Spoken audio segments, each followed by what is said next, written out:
పాతాళలోకమున పాతాళలోకమున తెలుసు కదా సార్, పాతాళం అంటే కింద కదా, ఈయనేంటి పైకి చూపిస్తాడు. ఏం లేదు, మెక్కిలేని అధః పాతాళంలో ఉన్నాడు. ఇంత గొప్ప లెజెండరీ రికార్డు పెట్టుకుని మీరు ప్రజలకు ఇంకా తక్కువ పరిచయం అయ్యారని. రోహిల్లా మూర్ఖమైన అజ్ఞానంతో మహమ్మదీయ సాంప్రదాయానికి విరుద్ధంగా ప్రవర్తించు. ఈ ఆకారాన్ని తాలిస్తున్నానే గాని మీ మనోప్రాకారాన్ని దాటి వెళ్ళగలనా? బాబా, కఫీ బాగా పాడైపోయింది, ధునిలో పడేయమంటారా? మీరు నా విలువ ఇంత అని ఎలా నిర్ణయించుకున్నారు? సినిమాకి బాలకృష్ణ వాళ్ళ తోడల్లుడు ప్రసాద్ అని ఆయన, ఏంటి సార్ మీరు టిఫిన్ చేయరు, టీ తీసుకోరు, ఏం తీసుకుంటారు? అడ్వాన్స్ తీసుకుంటానండి. ఓ సారీ మర్చిపోయాను సార్ అన్నప్పుడు ఇచ్చాడు చెక్కు. మీకు భాష మీద పట్టు ఎలా వచ్చింది? నేను డ్రామా రైటర్నండి మొదట, ఆ తర్వాత సినిమాలే సినిమాలాగా రాసేవాడిని. కానీ సార్ దాసరి గారి స్టైల్లో బాగా పుంఖాలు ఉంటాయి కదా. అందుకే నన్ను పెట్టుకుంది ఆయన. చాలా మంది మా కళ్ళ ముందు వెళ్ళిపోతూ ఉంటారు, సంఘటనలు జరిగిపోతూ ఉంటాయి. పాటకు పాడే కట్టిన దినం, పల్లవి వల్లకాటికి వెళ్ళిపోయింది, చరణాలిక కదల్లేవు. బాబా ఒక 3 ముక్కల్లో మొత్తం చెప్పేశారు. నాకు సీతారామ శాస్త్రి గారు ఫోన్ చేసి, గురువుగారు ఏంటి మీరు అలా అన్నారు, ఇక ఆయన పోతే పాట పాడిగట్టిందనివేనా? నా దృష్టిలో నితిన్ కపూర్ గారికి జయసుధ గారికి మధ్య వీళ్ళు ఎక్కువ ఏది పట్టించుకోరు. ఆ కరెక్ట్ ఏజ్ దాటిపోయాక వాడికి ఓపిక పోతుంది, వీళ్ళు వదిలేస్తారు. సావిత్రి గారిది రకరకాలుగా జైమిని గణేషన్ అతను తాగించాడు, ఇది చేశాడు, రకరకాల వర్షన్స్ చెప్తుంటారు. అది కానే కాదు. ఈ చెట్లనక పొట్లనక ఎంతకాలం నేను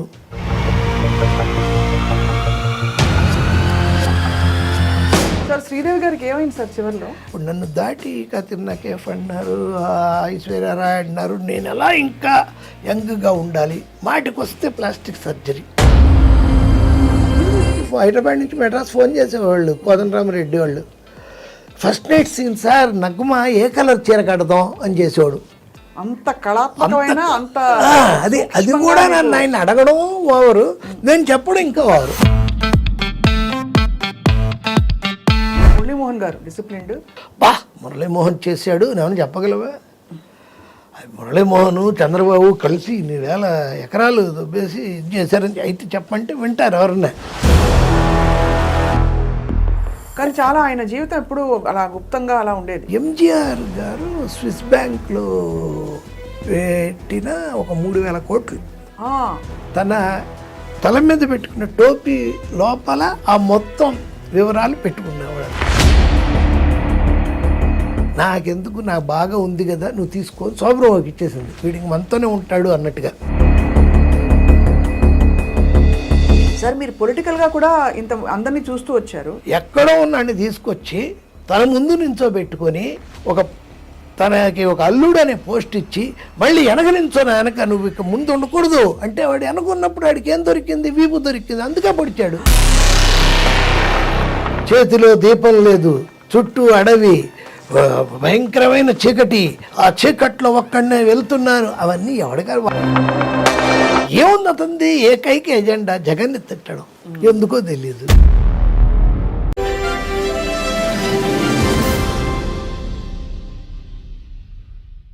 అందరికీ నమస్కారం. ఐడ్రీమ్ మీడియా సగర్వంగా సమర్పిస్తోంది సిల్వర్ స్క్రీన్ లెజెండ్స్. ఇవాళ మన అతిథిని పరిచయం చేసుకోవడం కొంత గజగజ వణుకుతూ మొదలు పెడుతున్నాం. ఎందుకంటే ఆయన మాటల మాంత్రికుడు. ఆయన మాటల్లో, ఆయన కలంలో నవ్వులు, లవ్వులు, పువ్వులు, ఇంకా భక్తి, రక్తి, ఆవేదన, ఆవేశం ఒకటి కాదు అన్ని రసాలు పలుకుతూ ఉంటాయి. ఎన్నో హిట్ చిత్రాలు, సుమారు 202 చిత్రాలకి ఆయన సంభాషణలు అందించిన రచయితగా, అలాగే 50 చిత్రాలకు పైగా తన నటనా కౌశలాన్ని కూడా అందించిన గొప్ప నటుడిగా, అండ్ అన్నిటికంటే ముఖ్యంగా గొప్ప సెన్స్ ఆఫ్ హ్యూమర్ ఉండే వ్యక్తిగా, జీవితాన్ని చాలా దగ్గరగా గమనించే ఒక అన్వేషిగా మనకి సుపరిచితులు శ్రీ తోటపల్లి మధు గారు, కళామూర్తి, ఈరోజు మన సిల్వర్ స్క్రీన్ లెజెండ్. సార్ నమస్కారం. నమస్కారం. చాలా చెప్పేసారు నా గురించేనా? మీ గురించే. మీరు ఇందాక 5 నిమిషాలు ఇంటరాక్ట్ అవ్వడం చాలు. మీ ముందు కష్టం ప్రదర్శనది. అవును. మీకు అది చాలు, మేము కూడా అందుకనే అవి ఇస్తాం. అదే చాలా చాలా గొప్పగా ఉంది సార్ మిమ్మల్ని కలవడం. ఇంత గొప్ప లెజెండరీ రికార్డు పెట్టుకుని మీరు ప్రజలకు ఇంకా తక్కువ పరిచయం అయ్యారని నాకు ఒక బాధ మొదలైంది 5 నిమిషాల్లో. అంటే మీ ఇది చూసాక ఇంకా బాగా జనం మిమ్మల్ని తెలుసుకుని ఉండాలి ఇప్పటికే కదా. అంటే మనం ఎక్కువ ఇంటర్వ్యూలు ఇచ్చేవాడిని కాదు, నేను చాలా దూరం, సినిమాకే దూరం. నేను సినిమాలో ఉండి సినిమాకి దూరంగా బతికేవాడిని. నేను షూటింగు, ఇల్లు, రాయాలంటే డైలాగ్స్ మెడ్రాస్లో అయితే పాంగ్రో, ఇక్కడైతే ఆ ట్రైడెంట్ హోటల్, స్క్రిప్ట్ ఇచ్చేయడం వచ్చేయడం. నేను ఈ ఆఫీసులకి చాలా తక్కువ వెళ్ళాను. దాసర్ గారు లాంటి వాళ్ళ ఆఫీసుకి తప్ప. ఆయన అనేవాళ్ళు ఇక సిట్టింగ్ కొంచెం అయిపోతా ఉంది అంటే ఓకే సార్ మరి అనేవాడిని. అంటే ఏమయ్యా ఓన్లీ సిట్టింగ్ అయినా కాసేపు కూర్చొని ఇంటరాక్ట్ అవ్వాలి కదా. ఇంటరాక్ట్ అయితే ఏం చేస్తామని అంటే తెలుసుకోవాలి ఆ విషయాలన్నీ. సోది ఇష్టం వాళ్ళకి. సోది ఓహో ఏంటంటే కూర్చొని ఏవో ఆ విషయాలు నేను అనేవాడిని డిస్కషన్లో. ఏమయ్యా అంత బాగుందంటారు, నన్ను అందరూ అంత టాప్ అనుకుంటారు, నాతో చేయడమే, నువ్వేంటి అలా ఇది అవుతావు అంటే, సార్ నేను తిరుపతి వెళ్ళి గుండు కొట్టించుకొని మీ దగ్గర చూడడానికి వస్తే అప్పుడు నేను పాడుతాను సార్. నేను వచ్చింది పనికి, దానికి మీరు డబ్బులు ఇస్తున్నారు, అది చేసేసేయాలి, అయిపోయింది, వెళ్ళిపోతాం. మిమ్మల్ని పొగడిన వాళ్ళు ఎవరు ఉన్నారు? మీకు మైక్ ఇస్తే మీరు పొగడిన వాళ్ళు ఎవరున్నారు? ఓసారి అడిగారు నన్ను, ఏమయ్యా ఇంత ఖచ్చితంగా డబ్బులు తీసుకుంటావు నువ్వు, నాతో పని చేయడమే ఒక పెద్ద ఎడ్యుకేషన్ అని అంటారు పరుచూరి బ్రదర్స్ లాంటి వాళ్ళే, నువ్వు మరి నాకేమిస్తున్నావు? సార్ మీరు ఇచ్చేదే అవన్నీ కట్ చేసుకునే కదా సార్. మీరు అడిగేది అవునంటే వెంటనే అవన్నీ కట్ చేసుకునే కదా సార్ మీరు ఇచ్చేది. నవ్వారా లేకపోతే? బాగా నవ్వుతారు. ఆయన కావాలని మాట్లాడించి నవ్వుకోవడమే, మోహన్ బాబు కానీ ఆయన కానీ. సార్ ఇప్పుడు అంటే అప్పట్లో నిజంగానే ఇది భయపడి ఇండస్ట్రీలో అవకాశం వస్తే చాలు అని అనుకునే రోజుల్లో మీరు నా విలువ ఇంత అని ఎలా నిర్ణయించుకున్నారు? ఏం లేదండి, ఇప్పుడు ఈ ముందు ఫస్ట్ సినిమా దేవాంతకుడికి 25,000 ఇచ్చారు నాకు. చాలా గొప్ప పేమెంట్ ఆ రోజు. మంచి అంటే సత్యానంద్ గారే అప్పుడు 25,000 తీసుకుంటున్నారు, జంజాల్ గారు అయితే 20. ఆ టైంలో నేను 25 తీసుకున్నా. ఏం లేదండి, వర్క్తో కొట్టడం అంత, ఇంక వేరే ఏం లేదు నాకు. టాలెంట్ తీసేస్తే నేను వేస్ట్ అక్కడ. నన్ను భరించడం కూడా కష్టం, నేను ఎక్కువ మాట్లాడను, ఏకవిద్యను, టాలెంట్ అంతే. ఒకటి బాగాలేదు అంటే ఎందుకు బాగాలేదు అనేది నా లైఫ్లో అడగను. నాతో చర్చలు ఉంటాయి తప్ప వాగ్యుద్ధాలు ఉండనే ఉండవు, అస్సలు ఉండవు. ఇది బాగాలేదు, పోనీ ఇది బాగాలేదు, పోనీ ఇది బాగాలేదు, పోనీ ఇది. రెండోది కొంచెం బాగున్నట్టు అనే వరకు ఇస్తానే ఉంటాను. నాకేమో గోస్ట్ రైటర్లు, నేను రాయను, డిక్టేషనే. నేను అసిస్టెంట్ రాముని ఉండేవాడు సినిమాలకి, కొన్ని సినిమాలకు కూడా డైరెక్టర్లు సత్యనారాయణ నాళ్ళని నీళ్ళని అలా రాసుకుంటాం. మేము అసలు పేపర్ కూడా ఇంటికి తీసుకెళ్ళాం. వాళ్ళు చెప్పడం టేప్లో, వాళ్ళు చెప్పింది రాయడం, అదే డైరెక్ట్గా అక్కడ చదవడం, ఆయనకు స్క్రిప్ట్ ఇచ్చేయడం, మా ఊరికే తీసుకోవడం, వాళ్ళు వెళ్ళిపోయాక చించేయడం, డస్ట్బిన్లో పడేయడం, రూమ్ ఖాళీ చేసి వెళ్ళిపోవడం, అంతే. ఇంటికి కూడా అంతే, అది ముందే అయిపోవాలి, అది ముందే తీసుకుంటాను నేను. ఎందుకు సార్ అంటే ఆ భావన ఎందుకు కలిగింది? ఆ డబ్బులు ఇన్సెక్యూరిటీ సినిమా ఫీల్డ్ ఏముందని దీనికి కొలమానమే లేదు కదా. ఇంత చదివితే రావాలి ఇక్కడికి, ఈ టెక్నికల్ ఇది ఉంటేనే రావాలి, ఏమీ లేదు కదా. మాట ఇస్తే కూడా నిలబెట్టుకుంటారు లేదో కూడా తెలియదు కదా కొంతమంది. ఆ రోజుల్లో కొంచెం అలాంటివి ఏంటంటే ఒక సినిమా కాదుగా, నెక్స్ట్ సినిమాకి మనమే ఉండేవాళ్ళం, ఆ నెక్స్ట్ సినిమాకి మనమే ఉండేవాళ్ళం. అందుకనేంటి ఈ సినిమా ఎండింగ్ పేమెంట్ ఆపి ఇంకో అడ్వాన్స్ ఇచ్చేవాళ్ళు.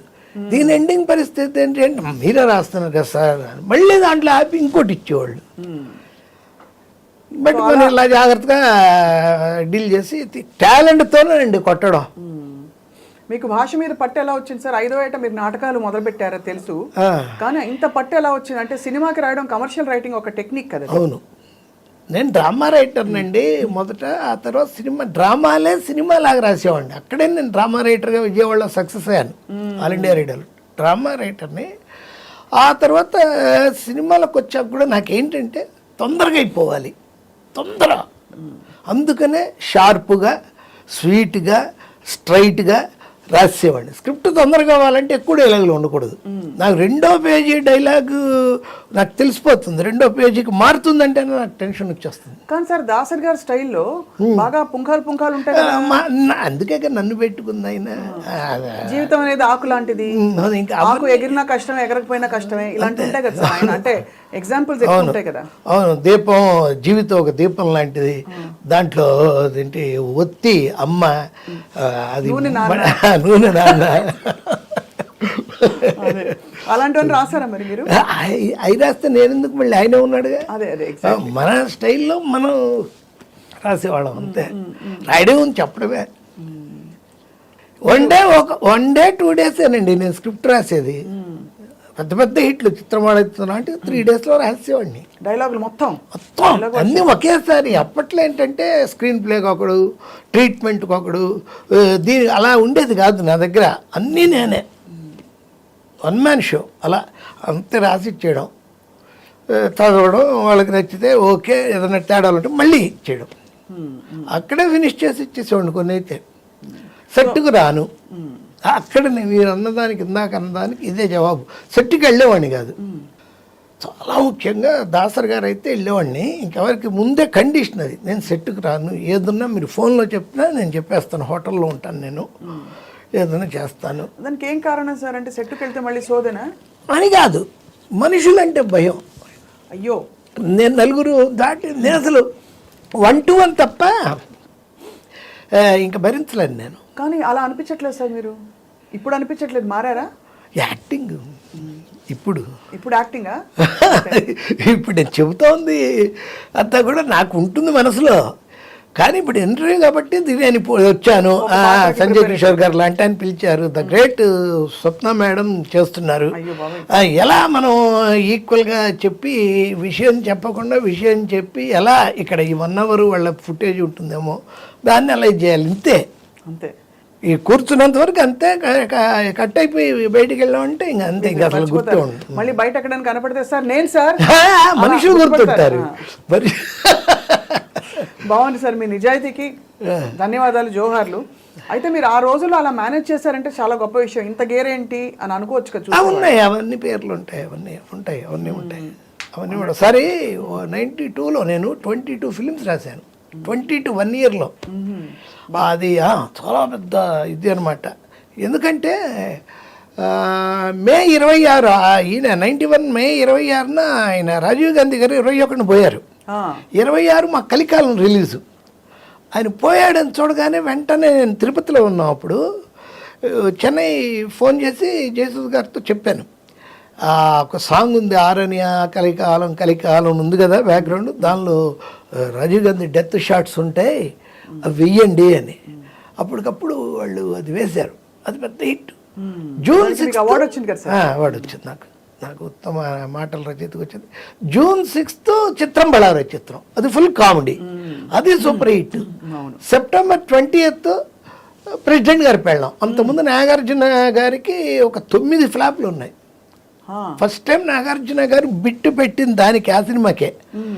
ఆయన ఏంటండి బిట్టు పెట్టారు, నాకు విగ్గే వస్తున్నాయని ఎప్పుడైనా వాడైనా, నేను హెయిర్ ఉన్నంత వరకు చేస్తానండి, హెయిర్ ఊడిపోయిందని నీకు చేయనని వాడైనా. చాలా అది అంటే విచిత్రం. అప్పట్లో ఆయన కొంచెం టచ్ మీ నాటుగానే సినిమా అనేది ఓవర్ సీరియస్ కాదు మాలాగా. మాకేంటంటే ఇదే ధ్యాస, ఇదే శ్వాస, ఇదే ఆశ. పనికి ముందేంటి, పనికి తర్వాత ఏంటి, ఆ పని ఉందే అది ఆక్సిజన్ మాకు. ఆ మధ్యలో చేసే పనే, ఇంకో పని లేదు. అయితే మరి ఇంటికి వెళ్ళి ఏం చేసేవారు సార్ మామూలుగా? ఇంటికి వెళ్ళేది రాత్రి 1 గంటకో వెళ్తాం. నైట్ నేను నాది రోజుకి 7-8 సిట్టింగ్స్ చేసేవాడిని. మార్నింగ్ 7 to 9, మళ్ళీ ఒక 9:30 to 12:30. ఆ టైంకి నిద్ర లేచి వచ్చేవాళ్ళు జయసుధా, నితిన్ కపూర్ లాంటి వాళ్ళు. అప్పుడు కానీ వాళ్ళకి తెల్లారదు. ఆ 12 నుంచి 2 దాకా, 2కి లంచ్ అవ్వగానే మళ్ళీ 3:30కి ఇంకోళ్ళ సిట్టింగు, మళ్ళీ 5కి హోటల్కి వెళ్ళేవాడిని, పాంగ్రోకి 77 కాటేజ్ పర్మనెంట్గా వెళ్ళి స్నానం చేసి కూర్చొని వరుసగా 3 సినిమాలు ఉండే, 3 టేప్ రికార్డర్లు, 3 అసిస్టెంట్స్, నీది రా అని పెట్టి అని చేస్తే వాళ్ళ డైలాగులు ఇవన్నీ ప్రిపేర్ అవుతూ ఉంటాను అన్నమాట కార్లో ఎలా వచ్చేటప్పుడు. వస్తుంది మీకు ప్రవాహం? అందులోకి వెళ్ళిపోతారు మీరు అంతే అంటే సీన్ 1 ఇప్పుడు ఉదాహరణకి సీన్ 1 మొత్తం ఆ క్యారెక్టర్ లాగే మాట్లాడేవాడిని. అదే అందుకనే మీరు మిమిక్రీ అని అన్నారే, ఎవరికి ఎవరేస్తున్నారో ఆ క్యారెక్టరే అనిపించేలా మాట్లాడేవాడిని. అదే అంటే సరస్వతి కటాక్షం నిజంగా. ఇంకో పని లేదు, ఇదే తెలుసు నాకు అంతే. మీరు అందరు హీరోలకి గొప్ప డైలాగులు రాశారు. మీకు బాగా మిమ్మల్ని హత్తుకుని ఇప్పటికీ గుర్తున్న డైలాగులు?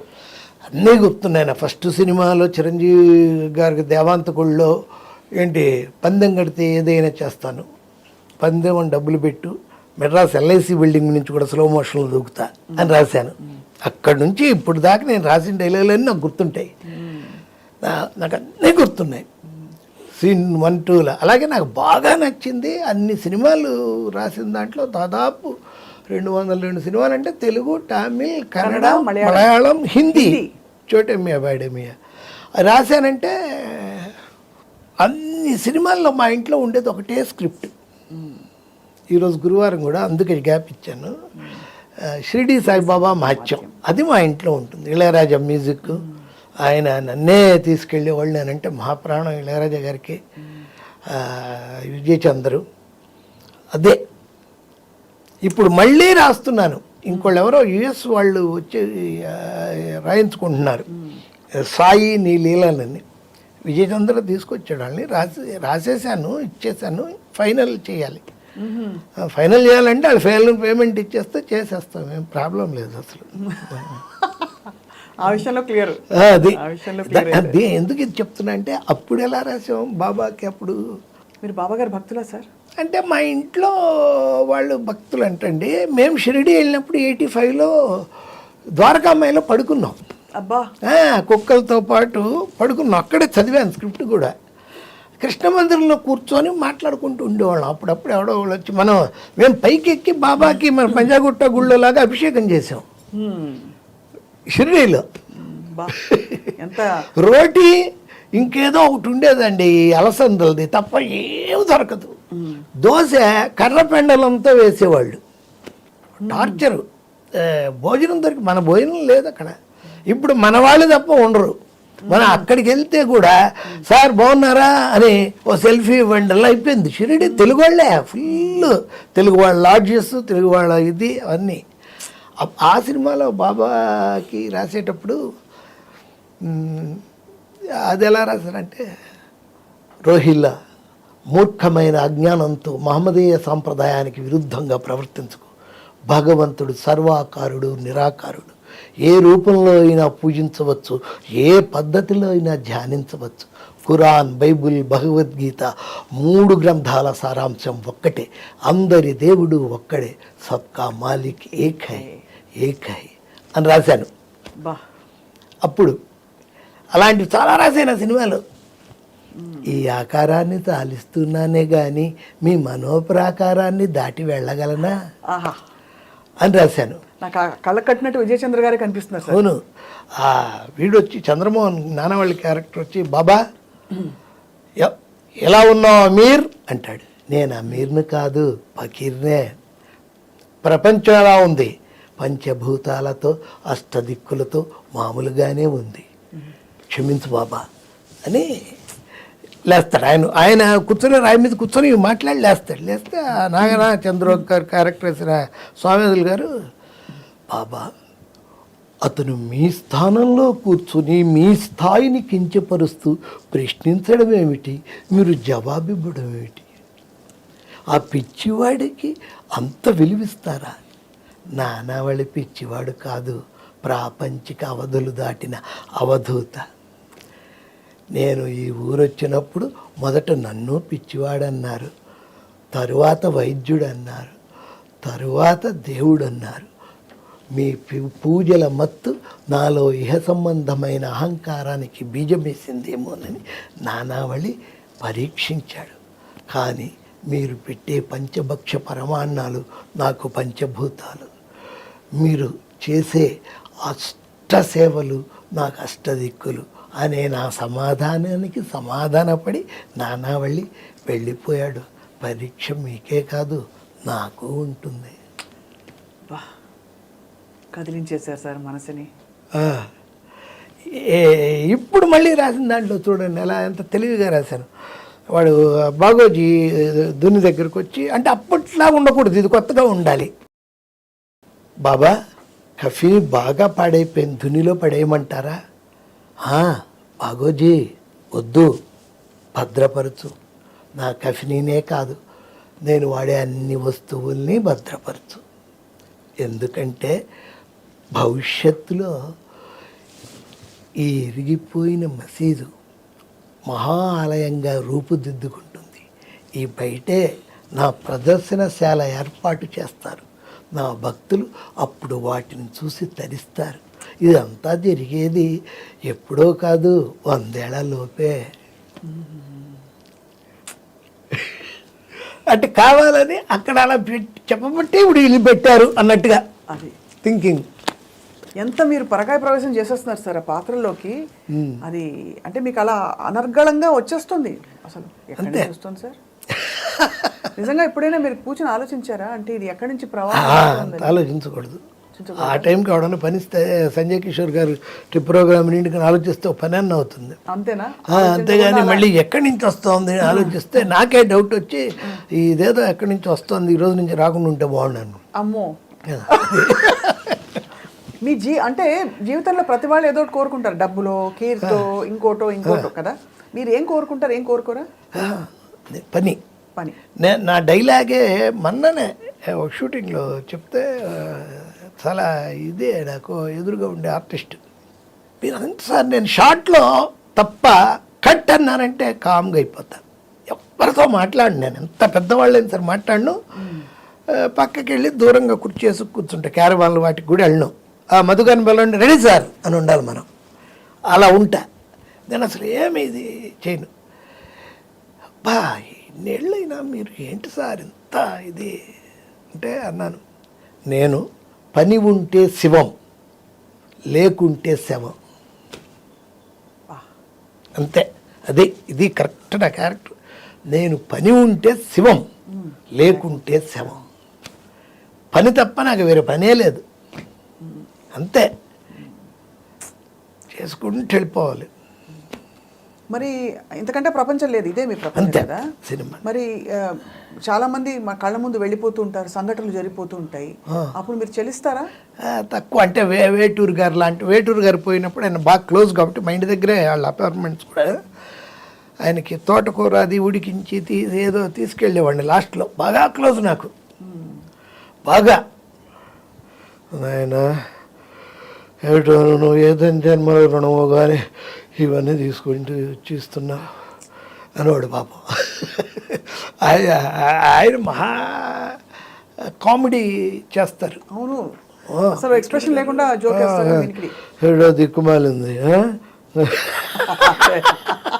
అంటాడు. ఆ వేటూరు గారు పోయినప్పుడు అప్పుడు చెప్పాను ఇలా మీడియా ముందు. అలాంటప్పుడే వస్తాను నేను. సార్ మీరు జయసుధ గారు నితిన్ కపూర్ గారితో చాలా పనిచేశారు కదా. నితిన్ కపూర్ గారికి జయసుధ గారికి మధ్య అంటే మీరు వారి కష్టాలు చూస్తుంటారు. జయసుధ గారు చాలా కష్టపడ్డారని వినికిడి సార్, మీరు బాధపడ్డారా? అంటే అదే ఏం లేవండి. అంటే మీరు చెప్పేదంతా ఇప్పుడు 3-4 ఏళ్ల క్రితం ఆయనకి అదే ఏదో ఇదే డిప్రెషన్ కాదులేండి, ఏదో ప్రాబ్లం వచ్చింది ఆయనకి, హెల్త్ వైజ్ కూడా బాగా ఖర్చు అవుతాయి అయ్యే ఇది వచ్చింది ఆయన ప్రాబ్లం, ఖర్చు అయ్యే ఇది. అంతకంటే చెప్పలేను నేను. దానికి ఈవిడ సెలబ్రిటీ కాబట్టి ఫస్ట్ టైము దాసర్ గారు చెప్పారని కిమ్స్కి తీసుకెళ్ళారు. చచ్చేంతవరకు తీసుకెళ్ళకపోతే పెద్ద ప్రాబ్లం వచ్చేస్తుంది, అది తీరని ప్రాబ్లం అది. అలాంటిది దాంతో ఆవిడ చాలా కష్టపడుతూ చేసింది. లాస్ట్ అది కూడా 4 years బ్యాకే. అప్పటికి మేము అప్పుడంతా చాలా జాలీగా ఉండేది. ఆవిడ స్టైల్ ఏంటంటే షూటింగ్ ఈవినింగ్ అయితే మంచి పార్టీ, బాగా ఈరోజు డబ్బులు ఈరోజు ఖర్చు పెట్టేస్తాం. ఆ రోజుల్లో 1993-94లో ఆవిడ, వాళ్ళ బ్రదర్స్ ఇద్దరు, వాళ్ళ భార్యలు, వాళ్ళ పిల్లలు, ఆవిడ చెల్లి, తల్లి, అంతమంది ఉండేవాళ్ళ వినస్ స్టూడియో పక్కన ఓన్ హౌస్. ఆవిడే చూసుకునేవారు కదా అందరినీ. 25 లీటర్స్ పాలండి పర్ డే వాళ్ళ ఇంట్లో. నేను ఏంటండి మీరు పాలు కొనుక్కొచ్చి మళ్ళీ అమ్ముతారా ఏంటి 25 లీటర్లు ఏంటి అంటే ఆవిడ ఏంటో అండి అలా జరుగుతోంది. కానీ అసలు అసలు డబ్బులు దాచుకోరు ఆవిడ. డబ్బులు దాచుకోరు, కానీ దాచుకోలేదు కాబట్టే ఇప్పుడు బాగా, అంటే ఇప్పుడు చూడండి ఆవిడ ఒంటరి అయిపోయారు. ఆవిడేం పెద్ద వంటనే ఉండదండి. ఈవినింగ్కి సరదాగా ఉండడానికి ఆవిడ స్టేజ్లో ఉన్న వాళ్ళని ఎవరో ఒకళ్ళు ఈ హైదరాబాద్ వచ్చాక సినిమా వాళ్ళకి ఏంటంటేనండి, ఇప్పుడు నాలాంటి వాడు అసలు ఎక్కడికి వెళ్ళం కాబట్టి సరిపోయింది, కానీ డైలీ పార్టీలు ఉంటాయి. వాళ్ళు ఏంటంటే ఆ హోటల్స్ వాళ్ళు మనం లింకులో ఉన్నామంటే జీవిత రాజశేఖరు వాళ్ళు అదే పనిలో ఉంటారు. ఏంటంటే మనం వెళ్తే ఆ హోటల్కి ఒక ఇది వస్తుందని వాడు అందుకే సార్ ఈరోజు ఉంది రండి అంటే మనం తాగినంత తాగించి తిన్నంత తినిపించి ఒక బాటిల్ కూడా ఇచ్చి పంపిస్తాడు. మీరు 365 కాదు, ఇంకో 2 రోజులు కలిపి 67 రోజులు బిజీగా ఉంటారు తాగడం మొదలెట్టి. మీరు తాగితే ఎవరైతే కష్టాలు ఏముండవు అంటే ఇంకా అదేనండి. ఇంకా ఆవిడకి ఏంటంటే ఆవిడ ఉండేది, ఆవిడ ఇది చేసేది కొంచెం రాజశేఖర్ రెడ్డి గారు దాసరి గారి వల్ల, దాసరి గారు ఆవిడకి చెప్పడం తెలీదు, అడగడం కూడా తెలీదు. అదో స్టైల్ ఆవిడ అదో అంటే ఆవిడ చాలా ఇండెప్, ఆవిడ కేరే జాట్ క్యారెక్టర్ ఆవిడ. అసలు ఇప్పుడు పెళ్ళి ఇలా ఉంది, ఈ పెళ్ళికి ఇంత ప్రాబ్లం వస్తుంది, నెంబర్ 1 2 3 4 ప్యాకప్, ఆ పెళ్ళి ఇది ఇలా అవుతూ ఉంది 1 2 3 4 నెక్స్ట్, అంతే. పెద్ద ఈ స్ట్రగుల్ అయిపోయి బాధపడిపోయి కాదు, ఆ మెయింటెనెన్స్కి ఏం కావాలో ఆవిడ ఏర్పాటు చేసుకుంది ఆవిడ. ప్రాబ్లం అది కూడా రాజశేఖర రెడ్డి గారు వచ్చినప్పుడు ఎమ్మెల్యే అయ్యి దాసరి గారు చెప్పి పాపం అంటే అలా. ఇప్పుడు ఎవరికి వాళ్ళు స్కాటర్ అయిపోతారు. బ్రదర్స్ వెళ్ళిపోయారు, చెన్నైలో ఉన్నారు. సిస్టర్ ఆవిడ చెన్నైలోనే ఉంది, వాళ్ళ కూతురు కూడా పెళ్ళి అయిపోయింది. ఈ కొడుకులు ఇద్దరికి మంచి పెళ్ళే, లవ్ మ్యారేజ్ చేసింది ఆవిడ. పిల్లలు పుట్టి వాళ్ళు మంచి ఏజ్లో ఉన్నప్పుడు 19 నుండి నేను జోకులు వేసేవాడిని, ఏమండి ఎవరైనా మనిషిని ఇలా చూడడం పర్లేదు, కొంచెం ఇలా చూడడం అంటే ఇలా చూడాలంటండి మరి మీ పిల్లల్ని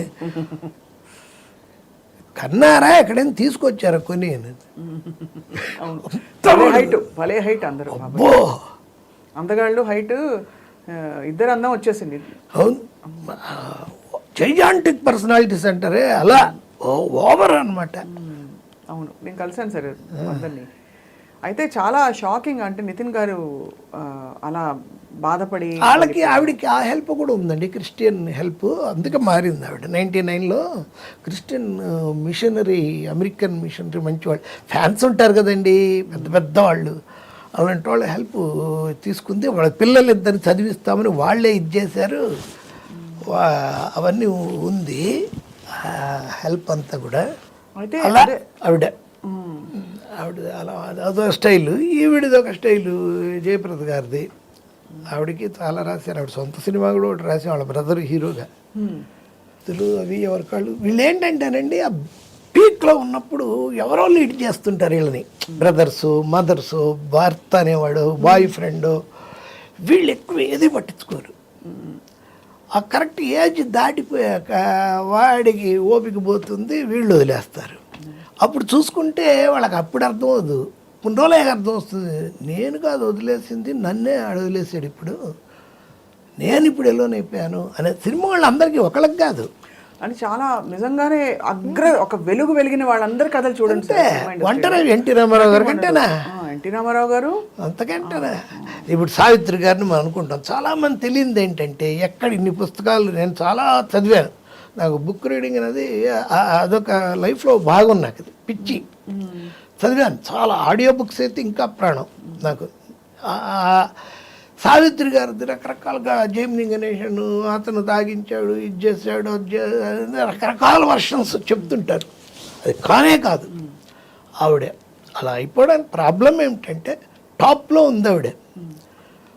ఉన్నప్పుడు కొంచెం బాగా ఖర్చు మనిషి, బ్రహ్మాండ సంపాదన, ఫ్లోగా వచ్చేస్తుంటే డబ్బులు 10-12 సినిమాలు బ్రహ్మాండంగా ఇంట్లోనే వాడిని పెట్టి బంగారం చేసేవాడిని చేసేది. ఫుడ్ తిని లావ్ అయిపోయింది. తిని తాగి లావైపోయానే అనే భయం బాధతో ఇంకా తాగడం మొదలెట్టింది. ఈలోపు ఆవిడకి ఏంటి, ఒక పర్టికులర్ సినిమా కళ్యాణ పర్సన్ తమిళ్లో, తెలుగులో పెళ్లి కానుక. ఆ సినిమాకి శ్రీధరు ఈవిడ కథ చెప్పారు. చెప్తే ఈవిడ బ్రహ్మాండంగా ఉంది, అయితే నేను సైకిల్ అదంతా తొక్కాలి అంటే మరి నేను ఇప్పుడు కొంచెం సన్నం కూడా అవ్వాలి అది ఇది అంటే, అప్పుడు ఆయన చెప్పారు, అది కాదమ్మా మీరు వేసేది విజయ్ కుమారి వేరే సిస్టర్కి అక్క క్యారెక్టర్, మీ చెల్లెల క్యారెక్టర్ కొత్త అమ్మాయి, ఒక అమ్మాయిని పెడుతున్నాను, కన్నడ అమ్మాయిని, బి సరోజాదేవి. ఆవిడ భలే అప్సెట్ అయిపోయింది. నేను హీరోయిన్ని సపోర్టింగ్ యాక్టర్ నేను ఎందుకు చేస్తాను.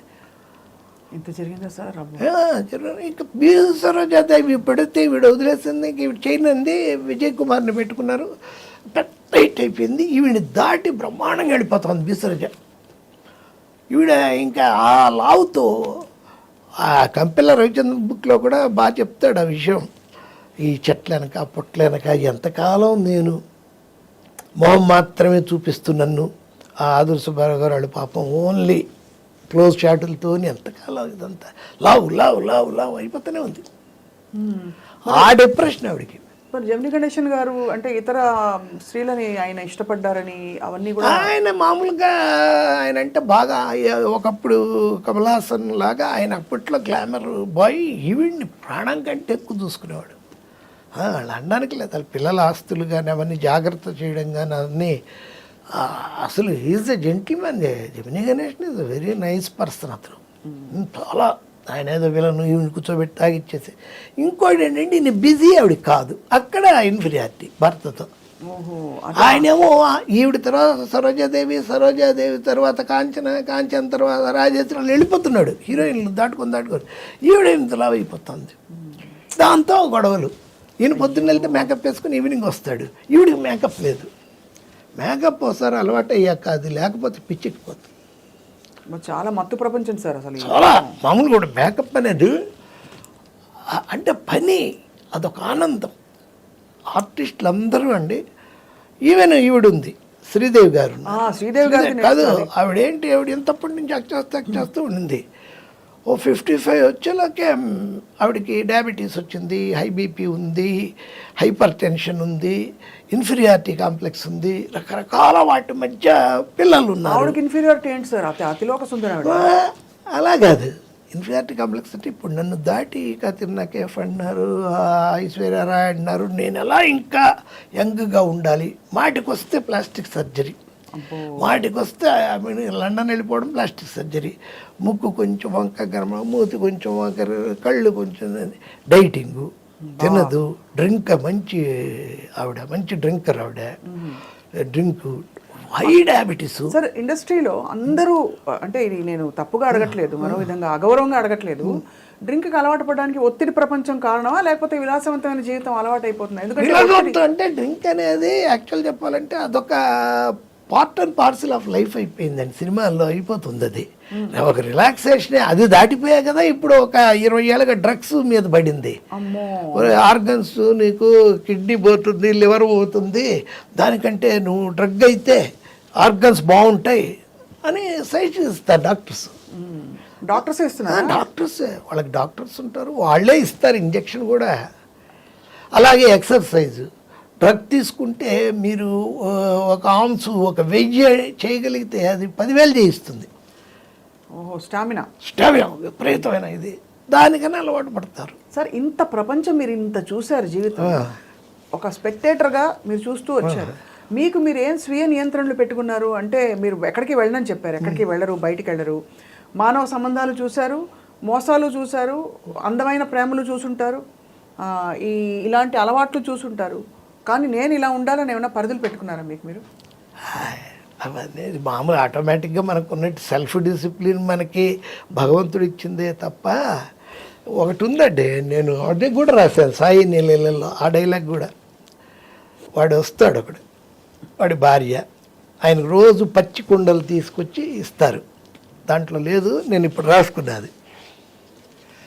బాబా కుండలు తెచ్చాను. రంగా ఏరా తాగుడు మానేసావా? నీ భార్య గర్భవతి, ఇప్పుడు కన్నా మానేయాలి కదా అంటాడు. వాడు ఆ మానకపోతే ఏమైంది బాబా అంటాడు. ఏమైందేంట్రా, మళ్ళీ నువ్వు లేకుండా పోతే వాళ్ళు ఏమైపోతారు? అందరికీ నువ్వు ఉన్నావు కదా బాబా. ఇదే మీ పిచ్చి. ప్రతి మనిషి తన జీవితంలో తను చేసే పనిలో 99% తానే కష్టపడాలి. అంతా అయిపోయాక 1% నేను సాయపడగలను. మొత్తం నన్నే చేయమంటే నేను చేయను అని రాశా. అంతే కదా, 99% మనం చేయాలి. చేయలేనిది ఒకటి ఉంటుంది, అది దేవుడికి వదిలిపెట్టాలి. మనం అలా కాదు, 1% మనం చేసి 99% ఎదుగుతూ ఉంటాం. అసలు విశేషం ఏంటంటే సార్, అసలు అన్నిటిలోని తాత్వికత అంతా మీరు ఎలా వచ్చేసింది మీకు. ఈ సినిమా రాయడం అనేది ఒక కారణం తప్ప మీరు ఎంత తాత్వికత, ఎంత తత్వం ఉంది మీరు చెప్పేదాన్ని. అవును, ఎలా వచ్చిందా అని ఆశ్చర్యం కలుగుతుంది. మీరు అనేది అదే, అంటే మనిషి చేసే కృషి చేస్తూనే ఉండాలి, పైనుంచి భగవంతుడు సహకరిస్తాడు అంతే. ప్రతిదానికి దేవుడు అంటే ఎలా? నువ్వు పూర్ణ క్యాంటీన్కి వెళ్ళి పెసరట్టు ఉప్మా కొంచెం బాగా వేయలాడు, బాగా కాల్చాలి భగవంతుడు, నువ్వే చూసుకోండి, అన్యాయం అది. అది కూడా దేవుడే చేస్తాడా సార్? మరి ఇవన్నీ చూస్తూ మీరు బాగా చెలించిపోయిన సంఘటన ఏమీ లేదా? సావిత్రి గారి కథ విన్నారు, అలాగే సావిత్రి గారు నేను ఎండలో కలిసారా సార్? చూశాను, ఆవిడ కోమాలో ఉన్నప్పుడు చూశాను. ఈయనతో వెళ్ళి మన కాకరాల గారు తీసుకెళ్ళారు. నేను అడిగితే శ్రీశ్రీ గారితో లైట్ పరిచయం, శ్రీశ్రీ గారితో పాండీ బజార్లో నేను వెళ్ళిన కొత్తలో. నేను 82లో వెళ్ళాను. 82 ఎండలోనూ ఇప్పుడు ఆయన పోయినట్టున్నాడు. పాండీ బజార్లో టక్ చేసుకొని వైట్ అండ్ వైట్ మాసిపోయింది, బెల్ట్ బదులు మామూలు పురికోస కట్టుకొని ఉన్నాడు. అంటే సిగరెట్ తాగుతూ ఉంటే గీతా కేఫ్ దగ్గర వెళ్ళి నమస్కారం సార్ అని కాళ్ళకు దండం పెట్టి, నేను ఇలా రైటర్ అవుదామని వచ్చాను సార్ అంటే ఆయన వెంటనే అవండి, తెలుగు చాలా గొప్ప భాష, ఒక్క తెలుగులోనే కుందేటి కొమ్ము ఉంటుంది, చాలా గొప్ప భాష అన్నాడు. భలే ఆ మాట అర్థం చేసుకోవడానికి నాకు తర్వాత 3-4 రోజులు పట్టింది. కుందేటి కొమ్ము ఉంటుంది తెలుగులోనే. అలాగే ఒకసారి ఆయనతోనే అప్పటి నుంచి ఆయన వాళ్ళ ఇంటికి వెళ్ళడం, సరోజిని గారు వాళ్ళని, వాణిమహల్లో డ్రామా జరుగుతుంది మిక్కిలేని గారిది పౌరాణికం, ఆయన యాక్ట్ చేస్తున్నాడు. శ్రీశ్రీ గారు కూర్చున్నారు, కొంచెం దూరంగా నేను పక్కనే కూర్చున్నాను. చూస్తున్నాడు అలా ఆయన పద్యం పడుతున్నాడు మన మిక్కిలేని గారు. పాతాళలోకమున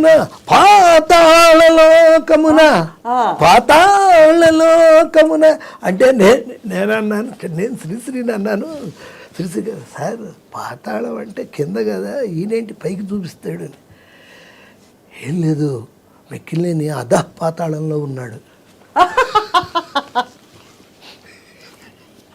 తప్పేం లేదు. పంచుతో కొట్టేశారుగా. బా ఎంత గొప్ప అనుభవాలు సార్ ఇవన్నీ. కానీ అదే అంటే ఆ తరంలో చివరికి మహానుభావులు పురుషులైతే ఆర్థిక ఇబ్బందులు, మహిళలు అయితే ఇదిగో ఇలాంటి విచిత్రమైన. ఆడవాళ్ళు కూడా ఆర్థిక ఇబ్బందులే, ఆడవాళ్ళు కూడా ఎండ్ డేస్. అసలు మన కిరణ్ ప్రభా టాక్ షోస్ మీరు వింటే విన్నాను సార్, గిరిజన వాళ్ళ గురించి చెప్తే మెంటల్ వచ్చేస్తుంది వాళ్ళు. కొన్ని ఏంటంటే ఘోరం, యూట్యూబ్లో అసలు ఆ ఓల్డ్ గెటప్ గిరిజి గారు కాదు, ఆవిడ ఎవరితో వేసేసి ఒక అడుక్కునే ఆవిడది ఆఖరి రోజుల్లో గిరిజ అని, అలాంటివి చాలా చండాలమైన పనులు చేస్తుంటారు కదా. మన మీడియాలో బ్రహ్మాండమైన జైపూర్ ప్యాలెస్ చేసి ఆలీ ఇల్లు చూసారా అని వస్తుంది ఆయన పక్కన. మరి ఆలీ తెలియపోయినా జైపూర్ ప్యాలెస్ తెలుసుగా అందరికీ, అంతే. ఏంటో వాడు ఒక్క లుక్ వేద్దాం రండి అంటే వెళ్ళాడు. ఆడు పెట్టిన దానికి 5 నిమిషాలు ఒకసారి మనం తొందరపడి చూసేస్తే వాడికి వ్యూ వచ్చేస్తుంది. అదే అంతేగా, అంతే. చాలా వరకు ఇదే, అంటే డిజిటల్ మీడియా వచ్చాక కొంచెం ఇబ్బందే. బాగా విపరీతం. సార్ శ్రీదేవి గారికి ఏమైంది సార్ చివరిలో? అదే హై డయాబెటిక్ అండి ఆవిడ. తిండి తినాలంటే భయం ఆవిడకి. ఏంటంటే లావ్ అయిపోతాం మనం అని. ఎప్పుడు తను 20 ఇయర్స్లో ఎలా ఉన్నా అలా ఉండాలని, పిల్లలు అనుకున్నంత పైకి రాల, 2 ఆడపిల్లలు తనలాగా వచ్చేస్తారనుకుంది.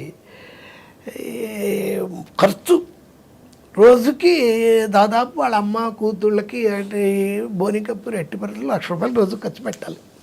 ఖర్చు ఉంది, డబ్బు ఆవిడకి ఏంటి ఖర్చు.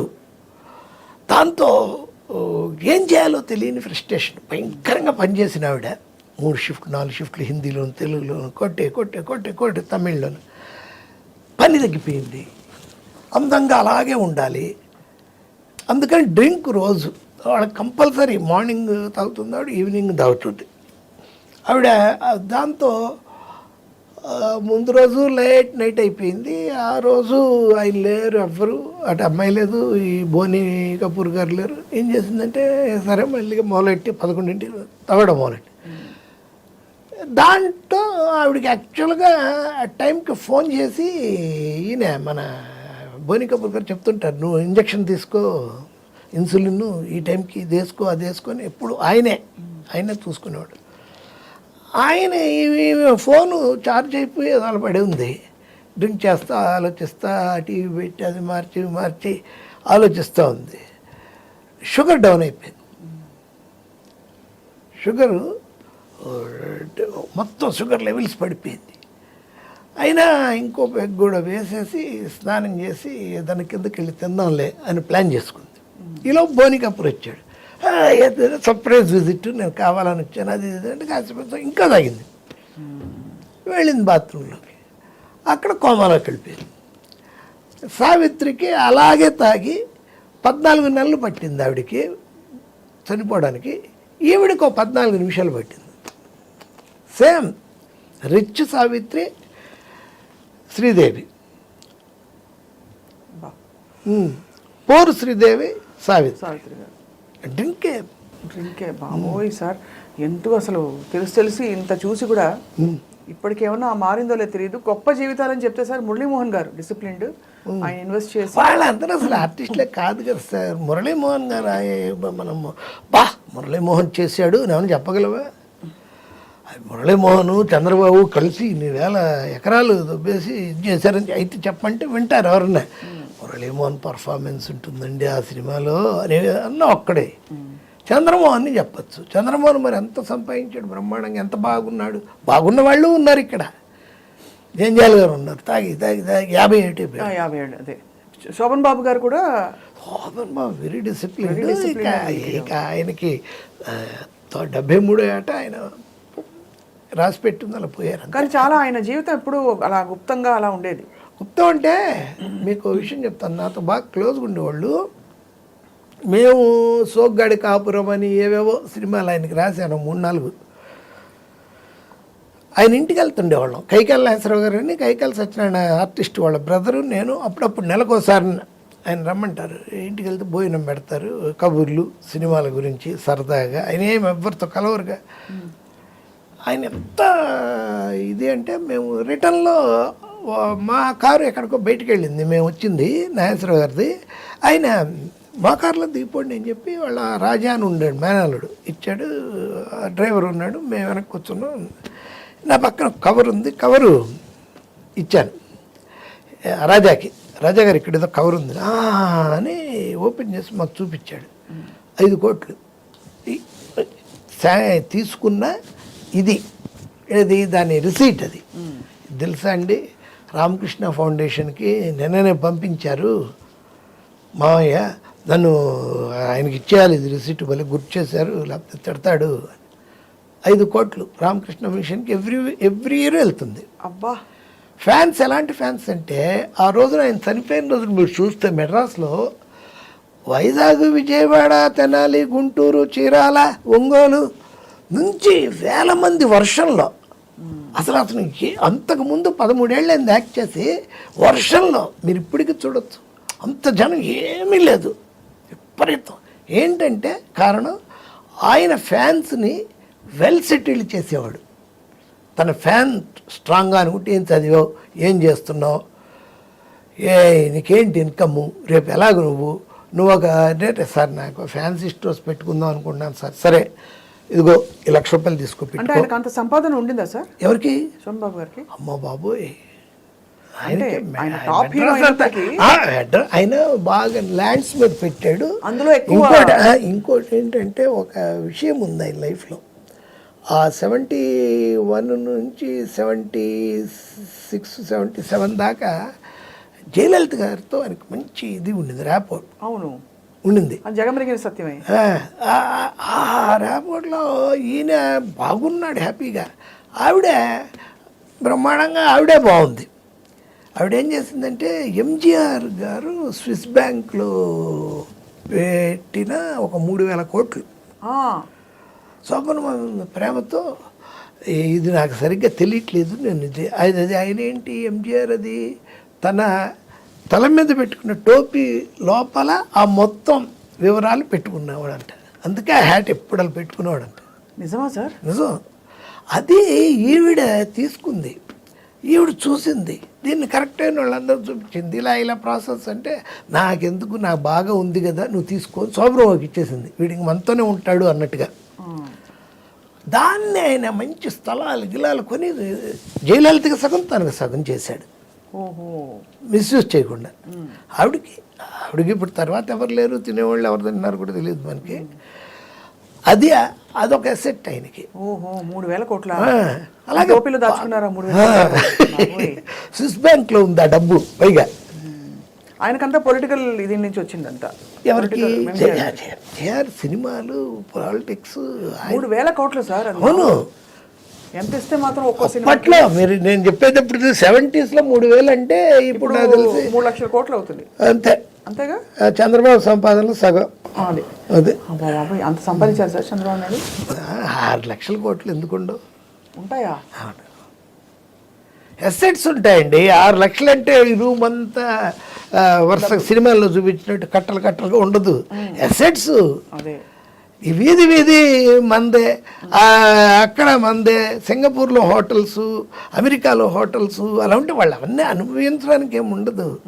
సార్ మీరు పొలిటికల్గా కూడా ఇంత అందరినీ చూస్తూ వచ్చారు, మీరు పొలిటికల్ స్పీచ్లు రాస్తారని వినికిడి. అవును, ఎవరు? మాధవరెడ్డి గారికి రాసేవాడిని, ఆ తర్వాత మా దేవినేని నెహ్రూ గారికి రాసేవాడిని, విజయవాడ, మా ఊరు విజయవాడ, ఆయనకి రాసి ఇచ్చేవాడిని. ఎలా సార్, ఎలా రాస్తారు ఉదాహరణకి? ఉదాహరణకంటే అవి కూడా టేప్ చేసి పంపించడమే, రొటీన్గా లేకుండా జనం నవ్వుకునేలాగా, నవ్వుకోలేలాగా, మళ్ళీ విషయం అర్థమయ్యేలాగా. వాళ్ళైతే మామూలుగా మాట్లాడతాడు, చంద్రబాబు ఉన్నాడు, ఇంత మోసం, అంత ఇది, ఎన్టీఆర్ని వెన్నుపోటు, అది ఇది.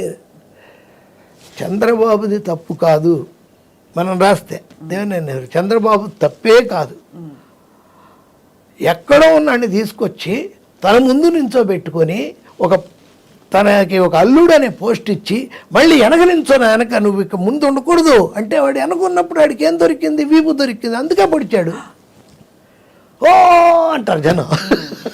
అవన్నీ మీరు అంతా ఎంత క్రియేటివ్గా దాన్ని ఫ్యాక్ట్ని అలా ఉంటాయి, జనానికి అర్థమయ్యేలా చెప్పారు కథ రూపంలో. ఇంకా సార్ రాసినప్పుడు సార్ దాన్ని కూడా మీకు ఏమనుకోకండి, డబ్బు లేకుండా ఎందుకు? ఇంకా డబ్బునే లేదే క్వశ్చన్ లేదండి అసలు. సో అయితే ఎలా ఇచ్చేవారు సార్? నన్ను ఓ సినిమాకి బాలకృష్ణ వాళ్ళ తోడల్లుడు ప్రసాద్ అని, ఆయన దీంట్లో బాల హీరోగా సినిమా మేము చేస్తున్నాం, డిస్కషన్స్. ప్రసాద్ గారు 1 రోజు అయింది, 2 రోజులు అయింది, 3 రోజులు అయ్యాక, ఏంటి సార్ మీరు టిఫిన్ చేయరు, టీ తీసుకోరు, ఏం తీసుకుంటారు? అడ్వాన్స్ తీసుకుంటానండి. ఓ సారీ మర్చిపోయాను సార్ అని అప్పుడు ఇచ్చాడు చెక్కు. సూపర్, అసలు మీరు కేక సార్. అంటే చాలా క్లారిటీతో. కానీ ఇప్పుడు వీళ్ళందరూ రాసినప్పుడు సార్ ఎలా అంటే, మీరే అడిగేవారా నాకు ఒక్కొక్క స్పీచ్కి ఇంత ఇవ్వండి అని?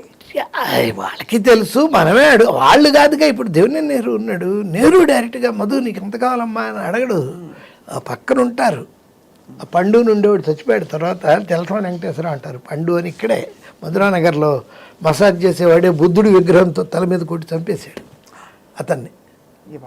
బుద్ధుడి విగ్రహంతో, పాలరాయి విగ్రహం ఇంత ఉంటే అక్కడ అడిగి దానికో అదే ప్యాకేజ్, అది గద్దర్ మోహన్ వాళ్ళు ఏదో ప్యాకేజ్, అది ప్యాకేజ్ మీద చంపేశాడు అతన్ని. అలాంటి వాళ్ళు అడుగుతారు మనల్ని. ఆయన అడిగాడు పెద్ద ఆయన, ఏంటి మధు గారికి ఏమన్నా ఇచ్చారని, ఏం చేయమంటారు అంటే 25,000 ఇవ్వండి సార్, 50,000 ఇవ్వండి సార్, అలా ఆ రేంజ్ని బట్టి.